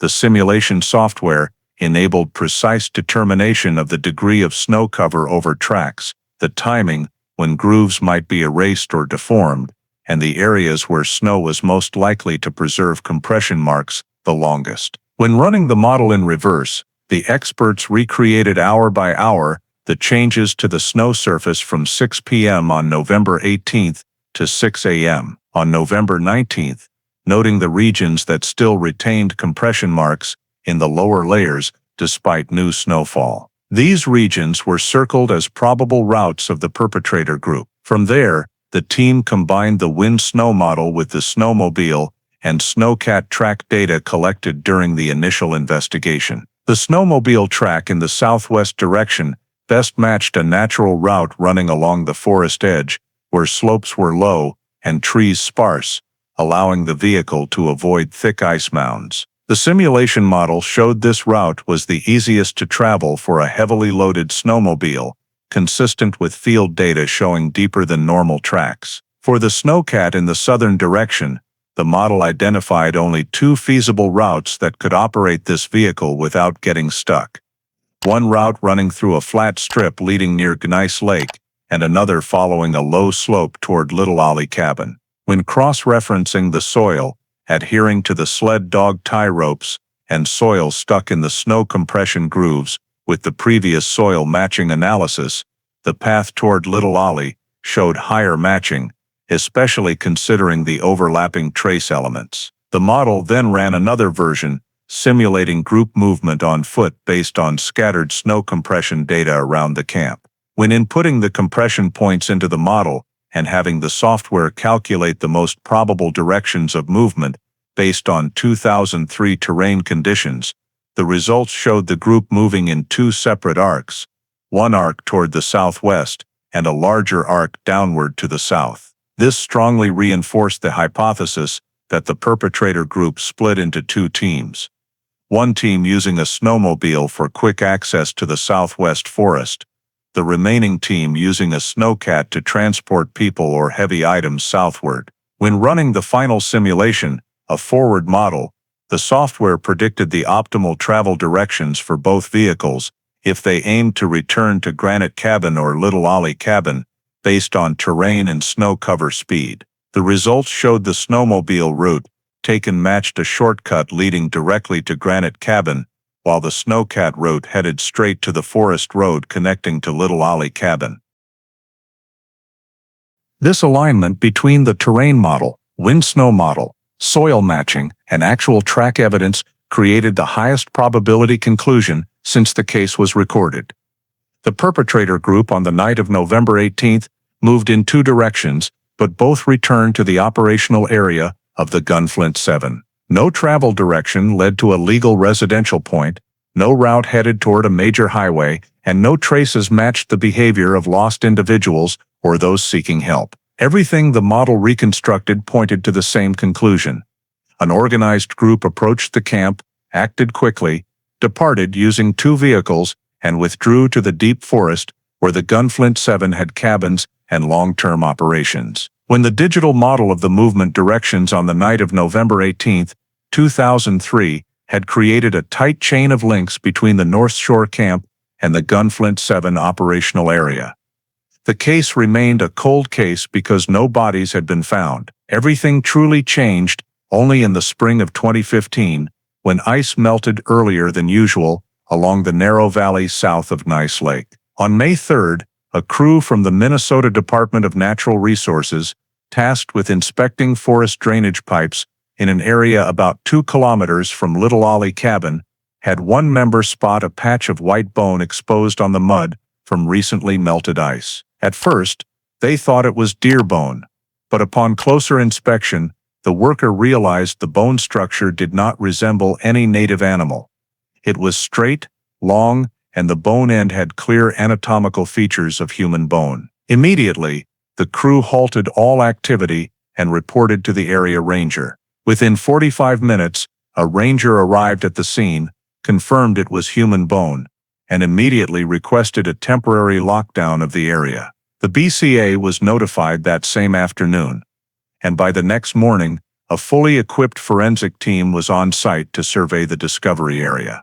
During preliminary excavation, the forensic team uncovered 4 additional scattered bone fragments at depths of only about 3 to 8 centimeters below the ice-soaked soil. There was no complete skeleton, but the fragments were large enough for identification analysis. Among them was a portion of a lower jaw with 2 teeth still attached, a femur segment broken into 3 parts, and a rib section with edges worn by drifting ice. Notably, the discovery site lay directly on the route that the previous digital model predicted as the probable snowcat departure path from the camp on the night of the incident.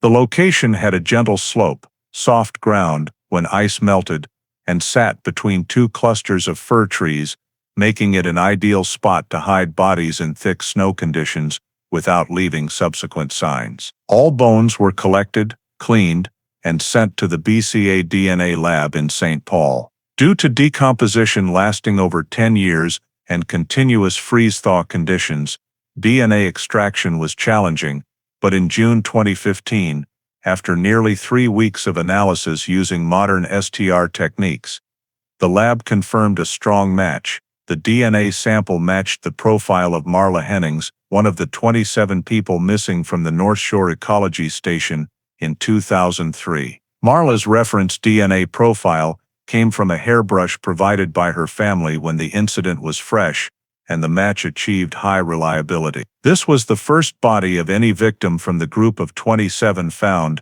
after more than a decade of the case being stalled. As soon as the results were confirmed, the BCA immediately sent a request to reopen the North Shore case file with active investigation status. The appearance of the body completely changed the legal nature of the case, from unexplained disappearance to suspected criminal case with deceased victim.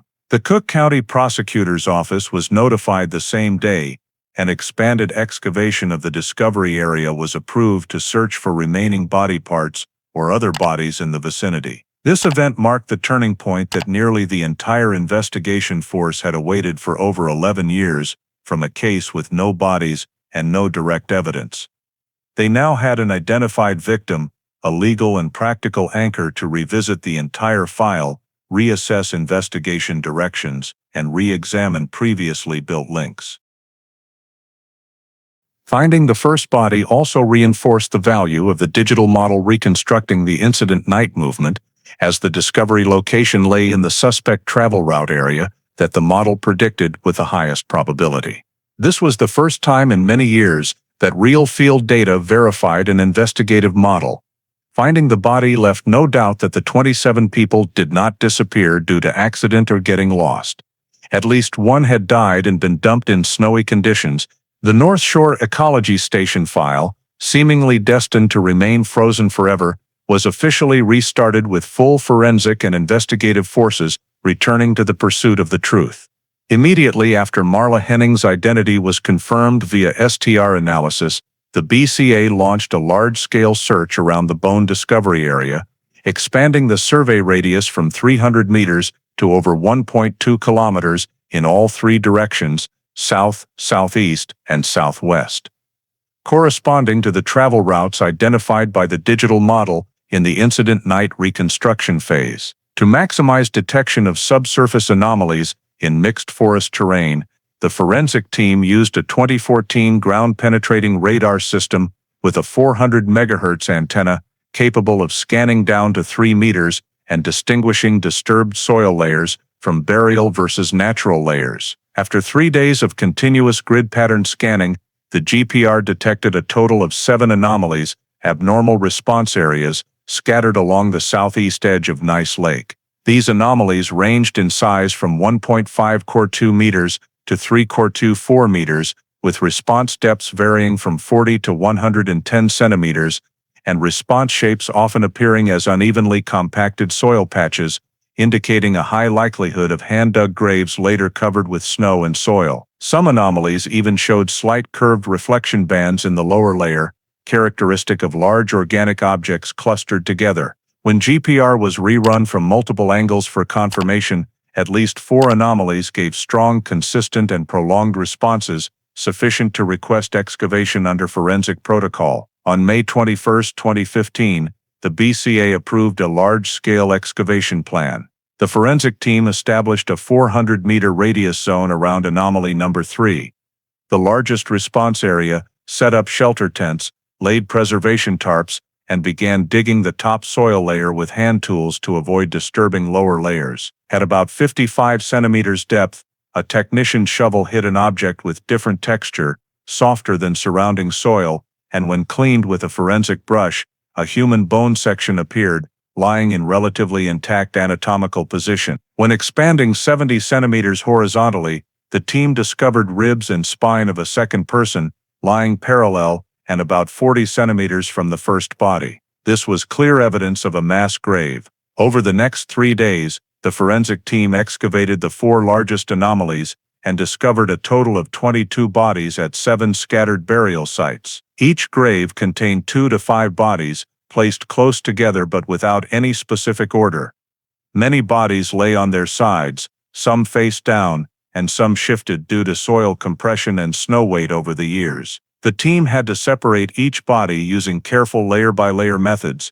Each soil layer was scraped with thin blades, collected in sealed bags, and coded for further analysis. When encountering overlapping bones, the forensic team used wooden probes to determine individual body boundaries before cutting layers. All bodies were heavily decomposed, leaving only skeletons. However, joint structures remained sufficient to determine original postures. Initial observations showed most bodies in states without strong resistance, many arms placed near the torso or slightly curled in front of the chest, with no signs of bone fractures from direct assault force. This allowed the investigation team to preliminarily conclude that victims may have been unconscious or incapacitated before burial, though this needed further verification in later forensic analysis. To isolate each body by exact position and posture, the forensic team created a 1/20 scale grid map placed directly on the ground, dividing the excavation area into small squares. Each body was numbered by discovery order,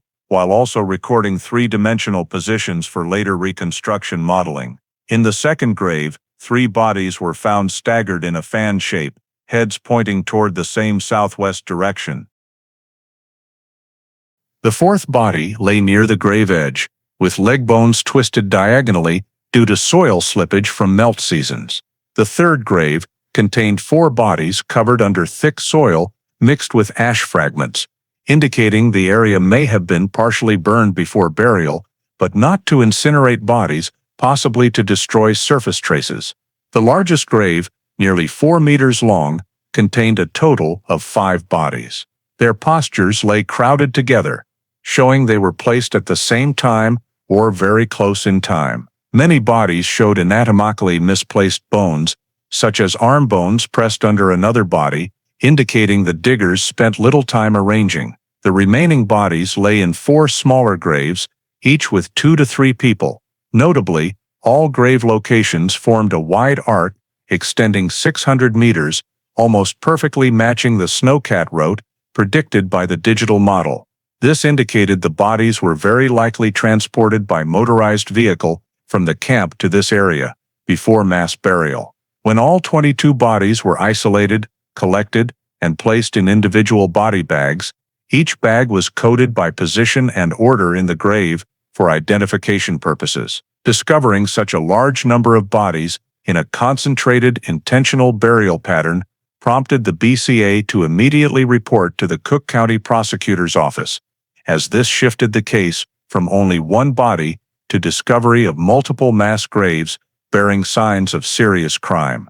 All 22 bodies were transferred immediately to the Ramsey County Forensic Lab for DNA identification, skeletal examination, and medical record comparison. Discovering the mass graves not only validated the investigative model, but also clearly proved that most of the 27 people died shortly after leaving the camp, creating a major legal turning point that forced the entire case to be reinvestigated on a larger, deeper, and more urgent scale than ever before. When the 22 bodies were transferred to the Ramsey County Forensic Lab, the team immediately began a series of skeletal analyses to determine cause of death, mechanism of death, presence of weapons, and perpetrator group behavior patterns. This was a critical phase, as up to this point the investigation had only proven that victims died and were buried en masse, but had not determined the method of killing or the degree of involvement of each perpetrator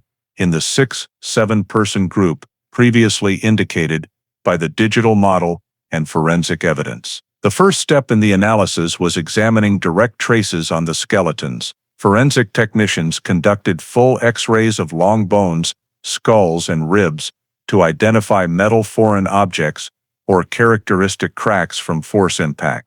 Results showed that of the 22 bodies, a total of 14 bore signs of bullet trauma, round holes with sharp edges on ribs, pelvis, and skulls, with expanded exit wounds, consistent with small-caliber bullet injuries. Some bullet wounds still retained deformed bullet fragments in the bone, allowing the forensic team to recover them for alloy analysis. The bullets in most cases had lead-antimony composition characteristic of common hunting ammunition used by illegal hunting groups in the Gunflint Trail area in the early 2000s. This reinforced the link to the Gunflint 7, who had a history of using small-caliber weapons in illegal hunting activities. Among the identified bullet wounds, some bodies had 2 to 3 bullet holes, with bullet trajectories indicating victims were shot from the front at low angles, consistent with victims kneeling or bent over when bullets entered. Many other bodies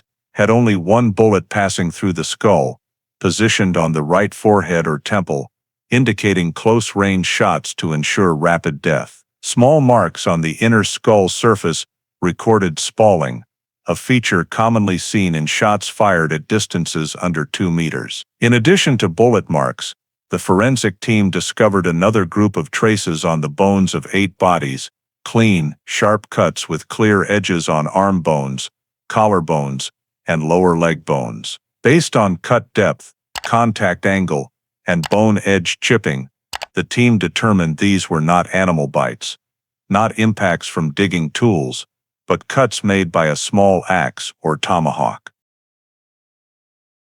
Such axe marks are common in wood processing, chopping branches, clearing paths, or cutting logs. Many members of the Gunflint 7 were recorded as owning such tools, especially 7-inch hand axes. The axe cuts were generally not directly fatal, but could be acts of control or threat before victims were shot, or to disable resisting victims. In some cases, cuts appeared on the inner forearm, signs of victims raising arms to block or defensive reflex, but no strong defensive bone fractures were recorded, indicating resistance was not prolonged or victims lacked full mobility when attacked. Another group of traces also drew attention. 4 bodies showed long parallel grooves on the front of forearm bones and wrist bones. These grooves were straight, parallel, and exactly the width of the sled dog tie ropes recovered at the camp. Ropes tied too tightly, or when victims struggled lightly, would leave compression grooves on skin. Over decomposition time, these were preserved as microscopic surface deformations on bone. Based on reconstruction modeling, the forensic team concluded that at least 4 victims were bound briefly before death, a significant sign reflecting organized victim control behavior. This aligned with prior assessments that the perpetrator's rope-tying skills belonged to those familiar with sled dog operations, meaning the perpetrator group had clear role division, one person tying, one holding, others controlling the cabin and operating vehicles. When synthesizing all traces, the forensic team proceeded to the next step, analyzing behavior patterns based on wound sequence and body postures at burial. Many bodies had head bullet wounds, but no other trauma, indicating a simple, quick execution method without prolongation. Some bodies had axe cuts before being shot, indicating victims either reacted or were not fully subdued before perpetrators used bullets to ensure death. The arrangement of bodies in graves, not aligned,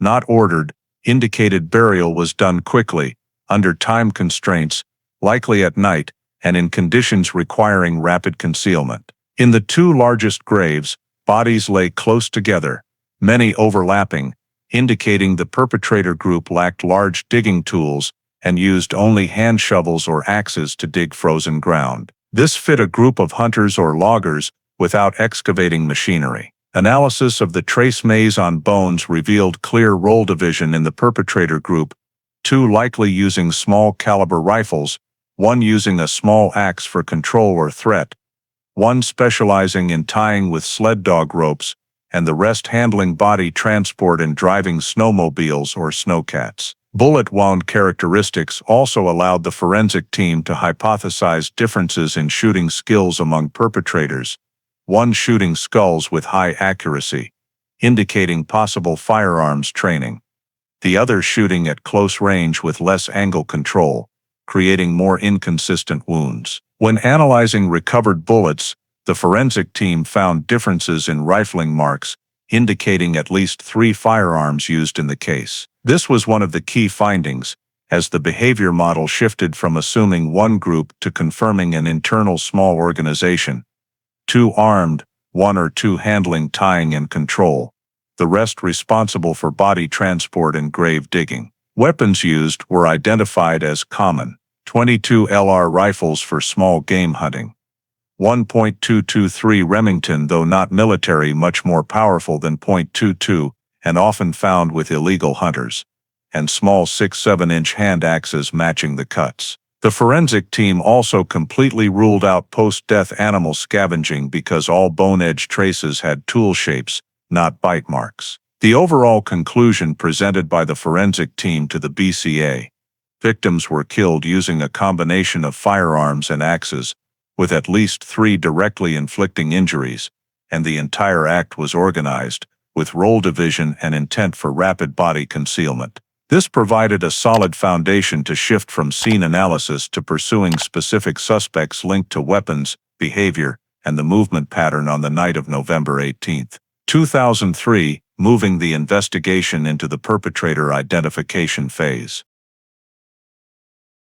Based on the entirety of the collected forensic data, from the burial pit locations, weapon marks on bones, soil matching at the scene, vehicle tracks, wind-snow patterns, and the preserved snow substrate deformations retained in the underlying soil layers, the BCA deployed the process of reconstructing a complete timeline for the night of November 18, 2003, using a specialized 3D simulation system in order to integrate all disparate data fragments into a unified sequence of events. This reconstruction served not only the investigation, but also as essential legal evidence, as it provided a comprehensive picture of what occurred between 1940 and 2215, the time frame identified as the period when the group of 27 people at the North Shore Ecology Station disappeared. The first step was for the analysis team to input soil matching data to determine movement directions and the timing of when the burial pits were dug. The soil composition adhering to the sled dog tie lines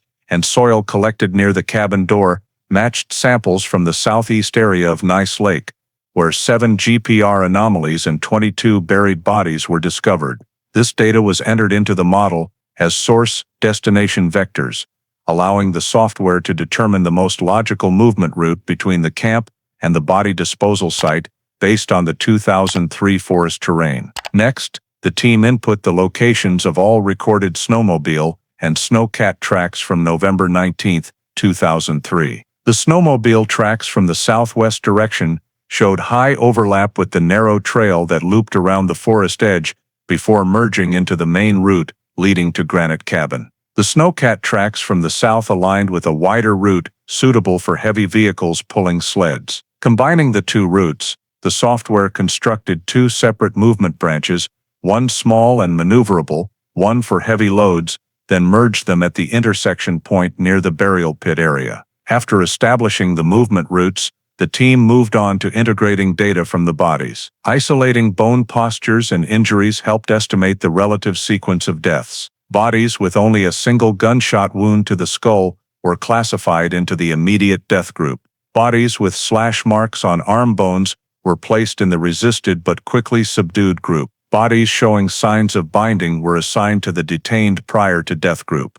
When mapping these groups onto the burial layout, the team observed that the largest burial pit contained a mixture of all three victim types, indicating it was the first disposal site where bodies were brought most quickly after the victims were killed. Smaller pits, located 200-300 meters farther away, contained only bodies from the later death or subdued groups, suggesting burial times offset by tens of minutes to several hours. Based on comparable decomposition levels, burial depth and seasonal ice compression, the forensic team determined that all bodies were brought to this area on the same night, with no cases buried on a different day. After integrating all forensic data, the technical reconstruction team began building the event sequence by specific time markers. The 3D timeline started at 1940, the time of the last entry in the cabin logbook.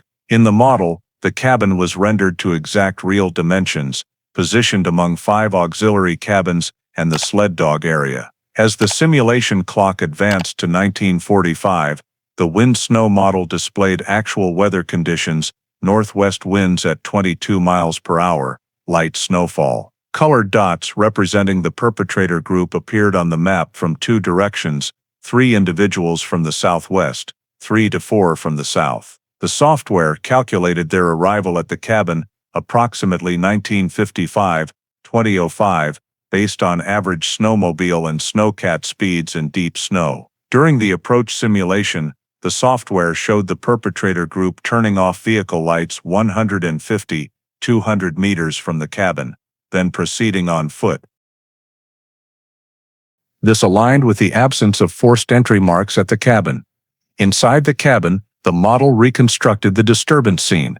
Documents rifled through, logbook pages torn out, furnishings displaced. This section was based directly on recovered evidence positions and initial crime scene photographs. Around 2010-2020, the model simulated the gathering of the 27 individuals, possibly in the main cabin, based on binding evidence indicating approximately 4 victims had their hands tied before movement. However, the software reconstructed only based on physical evidence without speculating on dialogue or behavior beyond forensic scope. As the simulation advanced to 2030, the perpetrator group split into 2, one escorting victims southward, the other looping southwest. This matched the previously constructed terrain model. The software calculated travel time based on average speeds of 12-18 kilometers per h for the snowcat and 20-30 kilometers per h for the snowmobile in strong wind conditions. When both routes converged near GPR anomaly number 3, the time model displayed the window 2105-2125, consistent with estimated snow compaction density from vertical cross-sections. In this area, the software simulated the sequential execution of victims. Bodies from the rapid death group were placed in the first pit. Bodies with slash wounds were placed later, reflecting non-simultaneous subdual and death timing. The model then simulated manual pit digging. Pits matched GPR anomaly sizes from 1.5 cores 2m to 3 cores 4m. The software calculated digging speed based on 2003 soil hardness, indicating 15-25 minutes needed for a pit deep enough for 3 to 5 bodies. This explained the 7 smaller pits rather than one large one. Between 2145-2210, the model simulated sequential pit refilling with soil and snow. The analysis team input ash distribution data from one pit to simulate surface burning to eliminate body odor or erase footprints. The remaining model constructed withdrawal routes, snowmobile leading toward Granite, snowcat toward Little Ollie.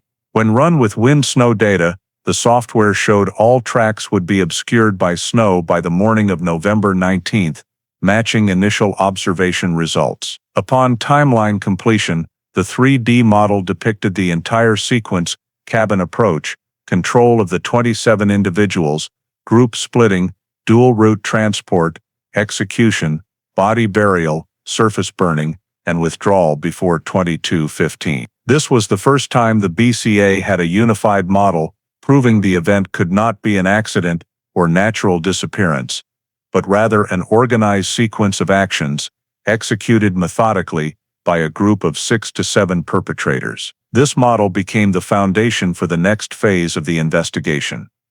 After the 3D model reconstructing the entire sequence of events on the night of November 18, 2003, was completed and consistently demonstrated that the killing of 27 people at North Shore Ecology Station was an organized series of activities, the BCA moved to the critical phase, narrowing suspects based on all forensic data updated during the 2010-2015 period. The goal of this phase was to identify the group with the highest probability of matching the entire evidence set: soil matching, fabric fibers in the cabin, burial pit soil samples, sled dog tie line type, vehicle tracks, movement model, forensic injuries, and perpetrator behavior pattern. The investigation team reopened the Gunflint 7 list, the group of 7 individuals initially suspected in the early years, but against whom involvement could not be proven due to lack of evidence. This review was conducted with unprecedented detail, as all physical evidence now allowed construction of a cross-matching matrix across data sources. The first step in suspect narrowing was re-evaluating the locations of the 3 cabins used by the Gunflint 7 in 2003, Granite Cabin, Little Ollie Cabin, and the log shelter near Gneiss Lake. When entering precise coordinates from ranger records into the 3D terrain model, the investigation team found Granite Cabin directly on the snowmobile withdrawal route, Little Ollie Cabin on the snowcat withdrawal route, and the Gneiss shelter positioned between the 2 routes, consistent with the location where the perpetrator group merged before heading south. This reinforced the direction that the perpetrators used these very cabins as staging points, exactly as modeled. When comparing soil matching between soil from sled dog tie lines, soil on the North Shore cabin doorstep, and soil from GPR anomalies, the strongest matches were with soil from Granite Cabin. Granite Cabin samples contained hematite and zircon levels similar to evidence-adhering soil, while Little Ollie showed lower but still notable match with high titanium ratios similar to tie line samples. Soil from the Gneiss shelter area contained rare mineral veining, a weathered mica form, and unexpectedly matched a small amount of microparticles recovered from boot heels remaining inside the research cabin. Soil matching data thus not only linked the 3 cabins to the camp scene, but also to the mass graves. The second step in suspect narrowing was fabric and fiber evaluation. FTIR and SEM analysis results revealed 2 synthetic fabric types present in the North Shore cabin: double polyester with waterproof nylon coating and technical mesh used in cold weather work jackets. When cross-referenced with ranger records, only 7 individuals in the entire Gunflint Trail area were recorded as owning jackets made from this material in 2001, 2003, and all 7 belonged to the Gunflint 7. One notable case: faint black fabric fibers with characteristic micropressing from dense forest tool straps found adhering to the cabin table edge matched completely with a reference sample taken from suspect Oren Malik's jacket in 2002 during a failed hunting license inspection. This was the first time in the entire investigation that a scene fiber sample was proven to match an individual's clothing. The third step was tie line analysis. The double loop half-hitch knot pattern, appearing in 14 sled dog tie lines, was matched to techniques commonly used by long-distance dog sledding teams in northern Minnesota. Rangers reported only about 20-25 people in the region in 2003 were proficient in this classic mushing knot standard, and when narrowed to the Gunflint Trail area, the list shrank to 11 individuals. Of these, 4 belonging to the Gunflint 7 were recorded as having participated in local winter races or owned sled dog teams. This match eliminated the possibility that an unfamiliar outsider group performed the professional dog tying. The fourth step was comparing injury patterns and perpetrator behavior model to suspect weapon records. From 1999 to 2003, Rangers had seized or recorded .22 LR firearms from 3 Gunflint 7 members and a .223 Remington from another in the group. Bullet wound patterns on bones from 22 bodies matched both weapon types, while most other residents around Gunflint Trail primarily used larger caliber weapons that would not produce the observed injuries. Regarding axes, a 2002 report noted the Gunflint 7 had been inspected for possession of small-bladed axes, matching the size causing slash wounds on 8 bodies. When combining all data, the BCA created a 42-column suspect matrix from soil match, rare mineral veining, fabric fibers, vehicle marks, knot type, weapon use history, cabin locations, prior violent behavior, to movement model on the night of the incident. When running the match analysis model, only one group of 7 individuals, the Gunflint 7, achieved near-perfect matches across all data rows. Among hundreds of residents, hunters, and illegal loggers, the Gunflint 7 was the only group with 1 cabins directly on snowmobile and snowcat routes. 2. Soil matches, aligning with scene and burial pit soil. 3 fiber types, matching samples from North Shore cabin. 4. Sled dog tying skill matching the knot pattern. 5. History of owning exact weapon types causing bone injuries. 6. Snowcat and snowmobile vehicles, matching track marks. 7. Group behavior pattern, matching the division of labor identified from forensic analysis. When the analysis model eliminated other groups by exclusion, every remaining group was disqualified for lacking at least 2 critical factors: no cabin in the correct position, no soil match, or no sled dog tying skill. Only one group matched all parameters: the 7 men of the Gunflint 7. This conclusion was immediately submitted by the BCA to the Cook County Court requesting search warrants for the group's 3 cabins: Granite Cabin, Little Ollie Cabin, and the log shelter near Nice Lake. On August 2, 2015, all 3 search warrants were approved after the judge reviewed the full soil matching data, fabric fiber analysis, snowmobile, snowcat track marks, and the reconstruction model of the night of November 18, 2003. The searches were conducted simultaneously on the morning of August 6, mobilizing over 30 BCA personnel, 3 forensic technicians, and 2 K-9 units. Their objective: to search for any remaining physical evidence after 12 years capable of firmly tying the Gunflint 7 to the case, especially weapons, tools, vehicle parts, and fabric fibers. Granite Cabin was the first site inspected. When the forensic team entered using the warrant, the cabin had been vacant for nearly 4 months, but still contained many old items. In the storage shed behind the cabin, inside a sealed wooden box, they discovered a 7-inch hand axe, the blade heavily rusted, but retaining several dark brown streaks in the metal crevices. The streaks were not identifiable by naked eye, but the K-9 unit immediately alerted strongly to blood scent. The axe blade was sealed and sent to the Ramsey County Forensic Lab. Using luminol and microchemical hemoglobin testing, results confirmed the remaining material on the blade was human tissue, showing traces of bone calcium and a small amount of keratin from soft tissue, consistent with the injury type found on 8 bodies with clean, sharp slash wounds matching the blade shape.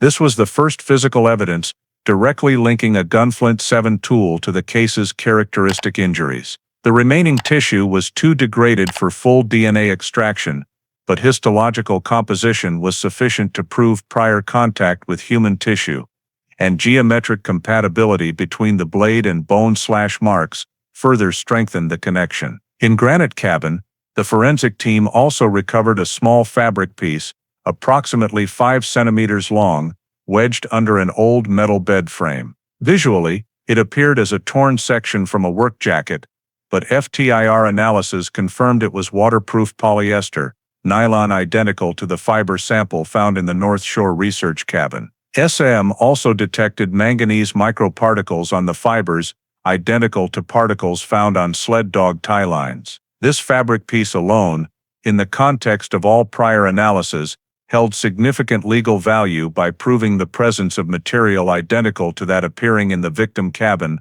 on tie lines, and in multiple other items of evidence. Next, the BCA team moved to Little Ollie cabin, suspected as the snowcat return point on the night of November 18, 2003. In the garage, they found 3 crates of snowmobile and snowcat parts, mostly old components. Forensic technicians spread each item on a table for detailed examination of damage traces. A 9 cm opaque white plastic fragment, broken at one corner, drew attention due to color and structure, matching a 2003 scene report, where search teams noted a very small plastic piece near a snowmobile track, but could not identify its origin. When analyzed via Raman spectroscopy polymer comparison, results confirmed it was high-grade ABS plastic used in 1998, 2001 snowmobile windshields. When compared to photographs of the 2003 scene fragment, the broken edges fit together like matching puzzle pieces from the same source.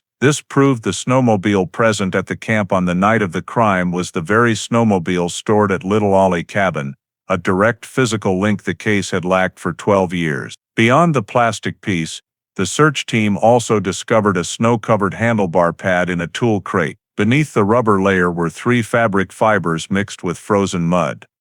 Soil matching analysis of the mud in the pad matched exactly soil from anomaly number 3, where a pit containing 5 bodies was found. This was the second time soil match directly linked a suspect cabin to a burial pit location. Moving to the log shelter near Gneiss Lake, the smallest but closest site to the pits, the investigation team discovered a series of cuts on outdoor wooden posts. When scraping the wood, they found a fiber trapped in one cut. This fiber matched the type collected in the research cabin, but was stained with hematite-rich mud-matching soil at anomaly number 2. Since the Gneiss shelter was only 750 meters from the pits, this fiber was regarded as evidence that one of the suspects had returned to the area after the crime or used the shelter as a staging point that night. Inside the shelter, the K9 unit alerted strongly beneath a floorboard. When pried up, they recovered 2 rusted .22 LR casings. Rifling analysis on the casings showed results consistent with rifling groups found on bullets extracted from victim bones. Although not a 100% match due to corrosion, the 72% similarity was sufficient for inclusion as circumstantial linkage between suspect group weapons and victims. In an old storage cabinet, the forensic team found an additional coil of dark green nylon sled dog pull rope. When compared to scene sled dog tie lines, the 2 ropes matched in fiber structure, twist technique, and elasticity. Although the scene ties were lighter green due to fading, dye chromatography analysis confirmed the same dye compound. This was strong evidence proving common origin of the binding ropes. In Granite Cabin, investigators also discovered a leaking machine oil can. Oil analysis compared to micro-oil samples remaining in 2003 snow showed matching composition with molybdenum disulfide additive characteristic of hunters, maintaining old snowcats themselves. Finally, the forensic team identified a faint boot print on a plank in Granite Cabin. The print belonged to Field Runner brand work boots, thick rubber sole, 2001-2004 production model. When checking 2002 Ranger surveillance photos, 2 Gunflint 7 members had been photographed wearing this exact boot model. The simultaneous searches of the 3 cabins yielded a volume of decisive physical evidence far exceeding expectations. An axe with human tissue matching injuries, a snowmobile plastic piece perfectly matching the 2003 scene fragment, fibers matching type material, and mineral microparticles. Soil matches connecting suspect cabins to burial pits, and casings with matching rifling characteristics. For the first time since 2003, the case no longer relied on models or inference, but possessed clear, direct physical evidence presentable in court. This was the turning point that shifted the file from potential suspects to primary suspects, paving the way for the next phase. identifying individual roles within the Gunflint 7, issuing arrest warrants, and preparing for prosecution. When all the decisive evidence recovered from the 3 cabins, an axe with human tissue, snowmobile plastic fragments matching the 2003 crime scene, fabric fibers matching the research cabin, and a direct soil match with the burial pit area, was compiled, the BCA officially finalized the file designating the Gunflint 7 no longer as a group of suspects, but as the direct perpetrators. On August 18, 2015, the Cook County prosecutor submitted arrest warrants to the district court for all 7 individuals. 6 of them were still living scattered along the Gunflint Trail, but the 7th, Declan Hobb, had illegally crossed the border into Ontario in 2011 following an armed confrontation with rangers. As a result, the arrest process became a multi-level operation involving coordination between the BCA, the FBI, and the RCMP Canada. The first arrest took place at the Granite Cabin at 5:12 a.m., when BCA SWAT simultaneously approached the 3 cabin doors. The first 3 suspects, Oren Malak, Jesse Baird, and Nolan Strake, were subdued while sleeping. There was no resistance. The second team stormed the Little Ollie cabin at 5:27 a.m., arresting Thomas Glenn and Ray Arnett. Both attempted to flee into the forest, but were pursued and captured by Con 9 units after 90 meters. The 6th individual, Harlan Brewer, was arrested at a warehouse where he worked seasonally.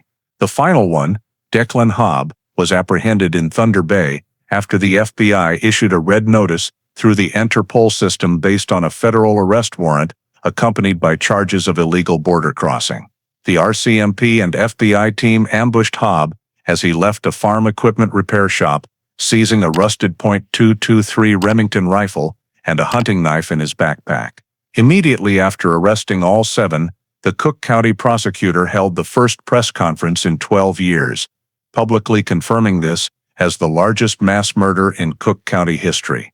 The preliminary trial began on September 3, 2015, at the Cook District Court, where prosecutors first presented the full forensic evidence to the judge and the defendant's defense attorneys.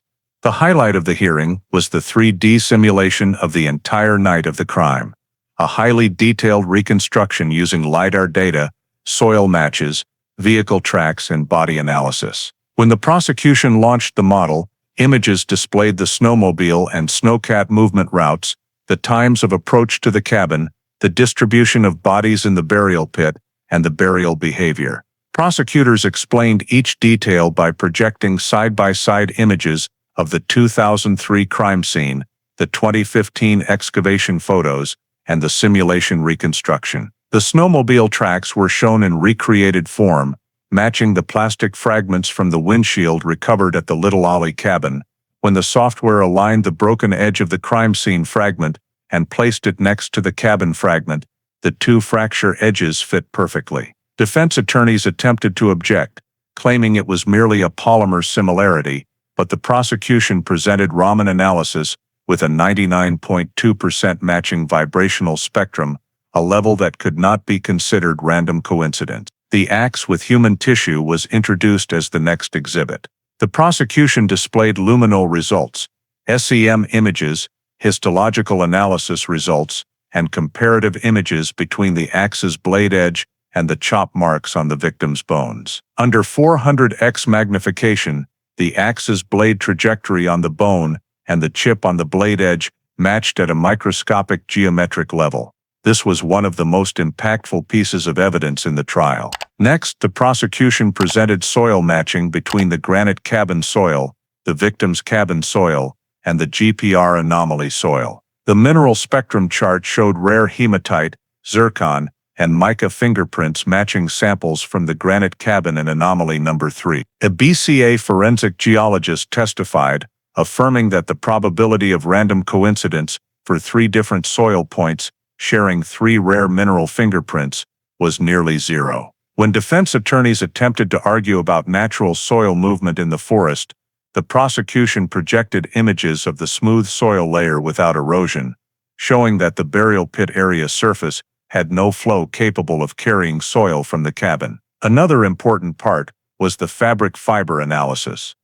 The prosecution presented comparisons of fiber samples from the research cabin, the sled dog tying ropes, and the granite cabin. Using SEM microscopy, the prosecution pointed out identical microscopic compression marks caused by tool straps, along with manganese microparticles in the fibers, a factor that only appears when the wearer rubs industrial forestry equipment. At this point, defense attorneys were nearly unable to argue further.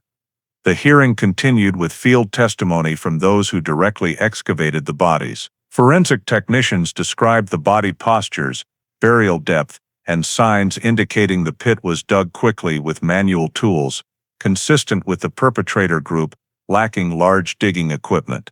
When the prosecution asked about the burial sequence, the technician explained based on soil compression and snow overlay levels, making the perpetrator group's behavior pattern even clearer: 2 holding guns, 1 using the axe, 2 handling digging and burial, 1 operating the snowcat, and 1 controlling the victims. This model perfectly matched the number of 7 accused individuals. One notable aspect was the testimony from SAIR personnel who participated in the 2003-2004 search. They described the snowmobile tracks at the camp at that time as abnormally deep, in contrast to rescue vehicle tracks. When this data was combined with the evidence package regarding the snowmobile plastic fragments from the Little Ollie cabin, the entire movement chain became seamlessly connected. At the end of the session, the prosecution presented a summarizing argument: all the forensics, tying ropes, soil matches, fabric fibers, axe, plastic fragments, shell casings, 3D model, and cabin locations, all pointed to one single group, with no other group matching the full data set. This was no longer speculation, no longer based on accounts or inference. It was a unified, unique physical evidence structure that could not be created by any other group in the area at that time. As the judge reviewed, he declared, "There is sufficient probable cause to proceed with trial for all 7 defendants on charges of murder in the first degree with aggravating circumstances." With this declaration, the North Shore Ecology Station case officially emerged from 12 years of darkness, entering the trial phase where the full truth would be brought before justice. The official trial of the North Shore Ecology Station case was scheduled at the federal court in Minneapolis in December 2015, where all 7 defendants from the Gunflint 7 were charged with a total of 189 counts, including murder in the first degree, kidnapping, conspiracy to commit murder, and abuse of a corpse. Over the 8-week trial, the prosecution presented the full forensic chain that had kept the case frozen for 12 years before reopening it. The 3D simulation of the events on the night of November 18, 2003, soil matches, proving movement routes, matching fabric fiber analysis, the axe with human tissue, snowmobile headlight fragments matching the scene, and shell casings consistent with wounds on the victim's bones. The jury deliberated for a total of 19 hours before returning to the courtroom in the afternoon of January 27, 2016. As the 4 persons stood up, the courtroom fell into absolute silence.